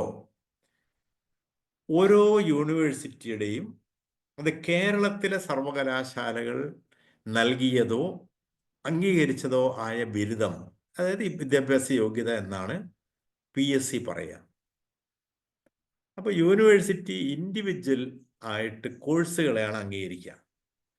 ഇഗ്നോ വലിയ യൂണിവേഴ്സിറ്റിയാണ്, ശരിയാണ്, ലിസ്റ്റിലുണ്ടെങ്കിൽ അതും കേരളത്തിലെ കാലിക്കറ്റ് ഉള്ളത് കേരളയിൽ ഉണ്ടായിക്കൊള്ളുന്നില്ല, കേരളയിലുള്ളത് കണ്ണൂർ ഉണ്ടായിക്കൊള്ളുന്നില്ല. നിങ്ങൾ തൊട്ടടുത്തുള്ള ഏതെങ്കിലും ഒരു യൂണിവേഴ്സിറ്റിയിൽ ഇക്വലൻസി വാങ്ങി വെച്ചോ, സേഫാണ്. ഇഗ്നോ പോലുള്ളതിനൊന്നും ഒരു പ്രശ്നമില്ല. മറ്റേത് വേറൊരു വിഷയമാണ്. പക്ഷെ ഇഗ്നോ അടക്കിയിട്ട് ഇതിനെപ്പറ്റി ഒരു ധാരണ ഒന്നും ഇല്ലാത്ത ആളുകൾ ഇഗ്നോ നല്ല യൂണിവേഴ്സിറ്റി അല്ലേ, അത് ഉണ്ടാകാതിരിക്കുമോ എന്നുള്ള മട്ടും പറയുന്നവരെ മൈൻഡ് ചെയ്യേണ്ട. നിങ്ങൾക്ക് യൂണിവേഴ്സിറ്റി തൊട്ടടുത്തുണ്ട്, അവിടെ പോകണ്ട, അന്വേഷിക്കുക, ഇക്വലൻസി കിട്ടുക, ചേരുക, പഠിക്കുക, ഇക്വലൻസി വാങ്ങി വെക്കുക, അതുകൂടെ വെച്ചിട്ട് PSCയിൽ അപ്ലോഡ് ചെയ്യുക. ഒരു പ്രശ്നമില്ല. 24 കാരറ്റ്.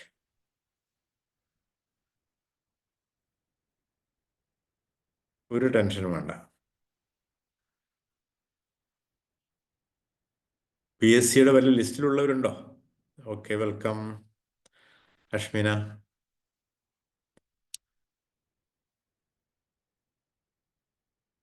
PSC ലിസ്റ്റിലുള്ളവരാരുമില്ലല്ലോ. ലിസ്റ്റിൽ ഒന്നുണ്ട് എന്ന് വന്നാൽ നിങ്ങൾ എഴുത്ത് നിർത്തരുത്. SSC, UPSC പോലുള്ള മറ്റനേകം ഏജൻസികളുണ്ട്, റെയിൽവേ ഉണ്ട്. ഇതെല്ലാം എഴുതണം. ശമ്പളം കൂടുതലാണ്, കൃത്യസമയത്താണ്. കേരള PSCക്ക് നമ്മുടെ പണ്ടേയുള്ള പ്രത്യേകതയാണ്. അത് ഇന്ന ഗവൺമെൻറ് അല്ല ആണെന്നൊന്നുമില്ല കേട്ടോ. ഏത് കാലത്തും കേരള PSC സ്ലോ ആണ്.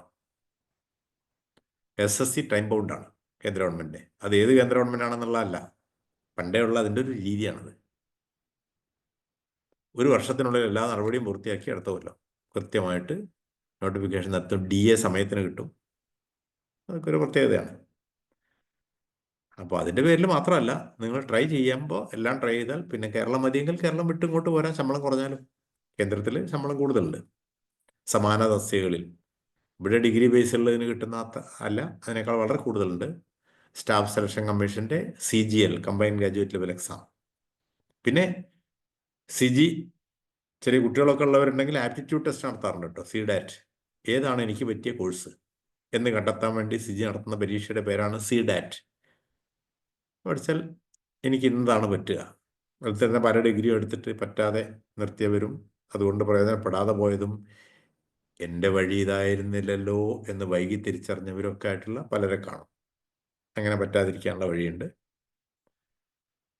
പിന്നെ CGL എന്ന് ഞാൻ പറഞ്ഞല്ലോ, കമ്പൈൻഡ് ഗ്രാജുവേറ്റ് ലെവൽ എക്സാം, കേന്ദ്ര ഗവൺമെൻറ് പരീക്ഷ SSC അപ്ലൈ ചെയ്യണം. അപ്ലൈ ചെയ്യുന്നവരിൽ കൊള്ളാവുന്നവരെ തിരഞ്ഞെടുത്തൊരു 20 പേർക്ക് 64,000 രൂപ സ്കോളർഷിപ്പ് ഫുൾ ഫ്രീ. CG പഠിപ്പിക്കുന്നല്ല, നിങ്ങൾക്ക് ഇഷ്ടമുള്ള കോച്ചിങ് സെൻറ്ററിൽ നിങ്ങൾ പഠിക്കുന്നു, അങ്ങോട്ട് ഫ്രീ ആയിട്ട് കൊടുക്കുന്നു. എന്തിനു വേണ്ടിയിട്ടാണ്? കാരണം PSCക്ക് വേണ്ടി ഇരുന്ന് ഗുസ്തി പിടിക്കുന്ന നമ്മൾ, ഇത്രയും മനോഹരമായ സാധനം അവിടെ ഉണ്ടായിട്ട് മലയാളികൾ അറിയാതെ പോകുന്നു, ശ്രദ്ധിക്കാതെ പോകുന്നു, ശ്രമിക്കാതെ പോകുന്നു. അപ്പോൾ മലയാളികൾക്ക് അവസരം ഇല്ലാതാകുന്നു. അപ്പം ആളുകളെ പ്രോത്സാഹിപ്പിക്കുക എന്നുള്ള ഒരു സാമൂഹ്യ ദൗത്യത്തിൻ്റെ ഭാഗമായിട്ട് CG ഏറ്റെടുത്ത ഒരു പരിപാടിയാണ്. CGയുടെ കരിയർ സേവനങ്ങൾ ഓൺലൈനിൽ ബുക്ക് ചെയ്യാൻ നിങ്ങൾക്കറിയാം. booking.cg.org ഫ്രീ ആണ്, പക്ഷേ ബുക്ക് ചെയ്യണം. അല്ലെങ്കിൽ ആ സമയത്ത് വരുമ്പോൾ മറ്റാളുകളുണ്ടെങ്കിൽ നിങ്ങൾക്ക് ചാൻസ് കിട്ടിക്കൊള്ളണമെന്നില്ലല്ലോ. booking.cg.org. പിന്നെ കുട്ടികൾ +2 കഴിഞ്ഞ് ഡിഗ്രി കഴിഞ്ഞ് കരിയർ ഗൈഡൻസിന് വരാൻ നിൽക്കാതെ 10 കഴിയുമ്പോൾ 9ാം ക്ലാസ്സിലായിരിക്കുന്ന സമയത്തൊക്കെ പറഞ്ഞാൽ അവന് ബസ് കയറുന്നതിന് മുമ്പ് തന്നെ എങ്ങോട്ടാണ് പോകേണ്ടതെന്ന് മനസ്സിലാക്കിയിട്ട് ആ ബസ് കയറാം. പലരും കാണുന്ന ബസ്സിൽ കയറിയിട്ട് ഇറങ്ങിയിട്ടാണ് ഇനി എന്ത് ചെയ്യും, എനിക്ക് എങ്ങോട്ട് പോകണം എന്ന് ആലോചിക്കുന്നത്. അപ്പോൾ അത്രയൊക്കെയാണ് നമുക്ക് CGയെക്കുറിച്ച് പൊതുവായിട്ട് പറയാനുള്ളത്. ഇനിയിപ്പോൾ ലത്തീഫ് സാഹിബ്, നാട്ടിലൊക്കെ ആളുകൾ പരീക്ഷകളൊക്കെ എഴുതുന്നുണ്ടോ? ശ്രദ്ധിക്കുന്നുണ്ടോ? കുറേ പേര് PSCക്കൊക്കെ അപേക്ഷ കൊടുത്തിട്ടുണ്ടോ? ലത്തീഫ് സാഹിബ് തിരക്കിലാണോ? ഓക്കെ. ഇപ്പോൾ കഴിയുന്നത്ര ആളുകൾ, മുതിർന്ന ആളുകൾ, സ്റ്റുഡൻസിന് ഈ മെസ്സേജൊക്കെ പകരുക. So thank you all. അങ്ങനെയാണ് നമുക്ക് വൈൻഡപ്പ് ചെയ്യാം. അടുത്ത ഞായറാഴ്ചകളിലുണ്ടാവും, പല പല വിഷയങ്ങളായിട്ട് വീണ്ടും വരും. Okay. Zainaba, Dishu, Jisla, welcome. Okay. Sabi, thank you, welcome. Yaseen, okay sir, okay. Wind up ചെയ്തോളാം. Thank you sir. പിന്നെ ആരെങ്കിലും ഒക്കെ ഒരു ഫീഡ്ബാക്ക് ആയിട്ട് ആർക്കെങ്കിലും പറയാനുണ്ടെങ്കിൽ ജസ്റ്റ് ഒന്ന് അൺമ്യൂട്ട് ചെയ്ത് പറയാം. സർ വളരെ വ്യത്യസ്തമായ രീതിയിലാണ് ഇന്ന് നമ്മോട് സംവദിച്ചിട്ടുള്ളത്, PSCയെ കുറിച്ചൊക്കെ ആണെങ്കിലും. അപ്പൊ ആർക്കെങ്കിലും ഫീഡ്ബാക്ക് ആയിട്ട് പറയാനുണ്ടെങ്കിൽ ജസ്റ്റ് ഒന്ന് അൺമ്യൂട്ട് ചെയ്ത് പറയാം. കുറെ പേര് റിട്ടേൺ ആയിട്ടിട്ടുണ്ട്. ഈ PSCയുടെ സാഹചര്യത്തിൽ ഈ ഇദ്ദേഹം ഇങ്ങനെ പറഞ്ഞത് നന്നായി, നമ്മുടെ യാസീൻ സാറ്. കാരണം ഈ പ്രാവശ്യം മുതൽ സെക്രട്ടേറിയറ്റ് അസിസ്റ്റന്റിന് ഇന്റർവ്യൂ ഉണ്ട്. അപ്പോൾ എഴുതാൻ പഠിക്കുന്നത് മാത്രമല്ല, സംസാരിക്കാൻ ശീലിക്കുന്നതും നല്ലതാണ്. അതിനുള്ള റിഹേഴ്സൽ എന്നുള്ള നിലക്ക് കാണുന്ന എല്ലാ പരിപാടിയിലും പങ്കെടുക്കുക. ഇപ്പോഴും എന്തെങ്കിലുമൊക്കെ പറയാൻ ശ്രമിക്കുക. തെറ്റിക്കോട്ടെ, അത് നല്ലതാണ്. B.Ed കഴിഞ്ഞ് ഇന്റർവ്യൂവിന് പോകുന്നവർ പോലും ഒരുപാട് പ്രശ്നം ഉണ്ടായത് നമ്മൾ കാണുന്നതാണ്. അപ്പോൾ അതുപോലും ഇല്ലാത്തവരോ? വേണമെങ്കിൽ ആർക്കെങ്കിലും പറയാം, ഇല്ലെങ്കിൽ വൈൻഡപ്പ് ചെയ്തോളൂ. എന്തായാലും താങ്ക് യു. മെസ്സേജുകൾ ഒരുപാട് പേരിട്ടുണ്ട്. സന്തോഷം, വളരെ സന്തോഷം.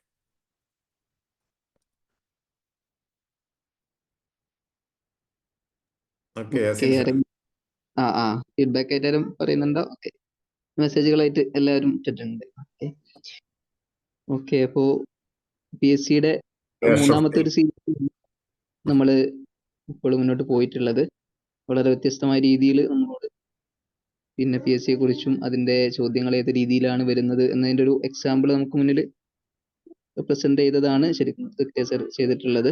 അതുപോലെ തന്നെ ഇപ്പം നിലവിൽ വന്നിട്ടുള്ള മെഗാ വിജ്ഞാപനത്തിന്റെ വിശദാംശങ്ങളും നമ്മളോട് സംവദിച്ചിട്ടുണ്ട്.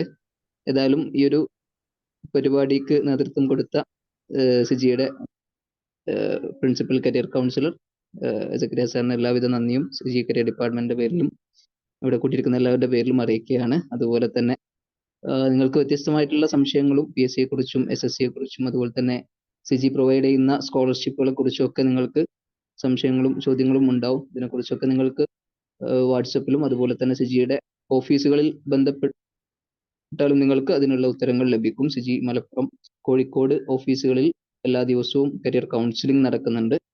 ഞായറാഴ്ച ഒഴികെയുള്ള എല്ലാ ദിവസങ്ങളിലും ഫ്രീ ആയിട്ട് നടത്തുന്ന കരിയർ കൗൺസിലിംഗിൽ നിങ്ങൾക്ക് ഓൺലൈനായിട്ട് ബുക്ക് ചെയ്ത് വരാവുന്നതാണ്. അപ്പൊ ആ രീതിയിൽ നിങ്ങളുടെ സംശയങ്ങൾ ദൂരീകരിക്കാൻ ശ്രമിക്കുക. ഇതിൽ പങ്കെടുത്ത എല്ലാ ആളുകൾക്കും ഒരിക്കൽ കൂടി centre for information and guidance ഇന്ത്യയുടെ സിജി കരിയർ ഡിപ്പാർട്ട്മെന്റിന്റെ പേരിൽ നന്ദി അറിയിച്ചുകൊണ്ട് ഈ ഒരു പരിപാടിയുടെ അവസാനിച്ചതായി അറിയിക്കുന്നു. Thank you.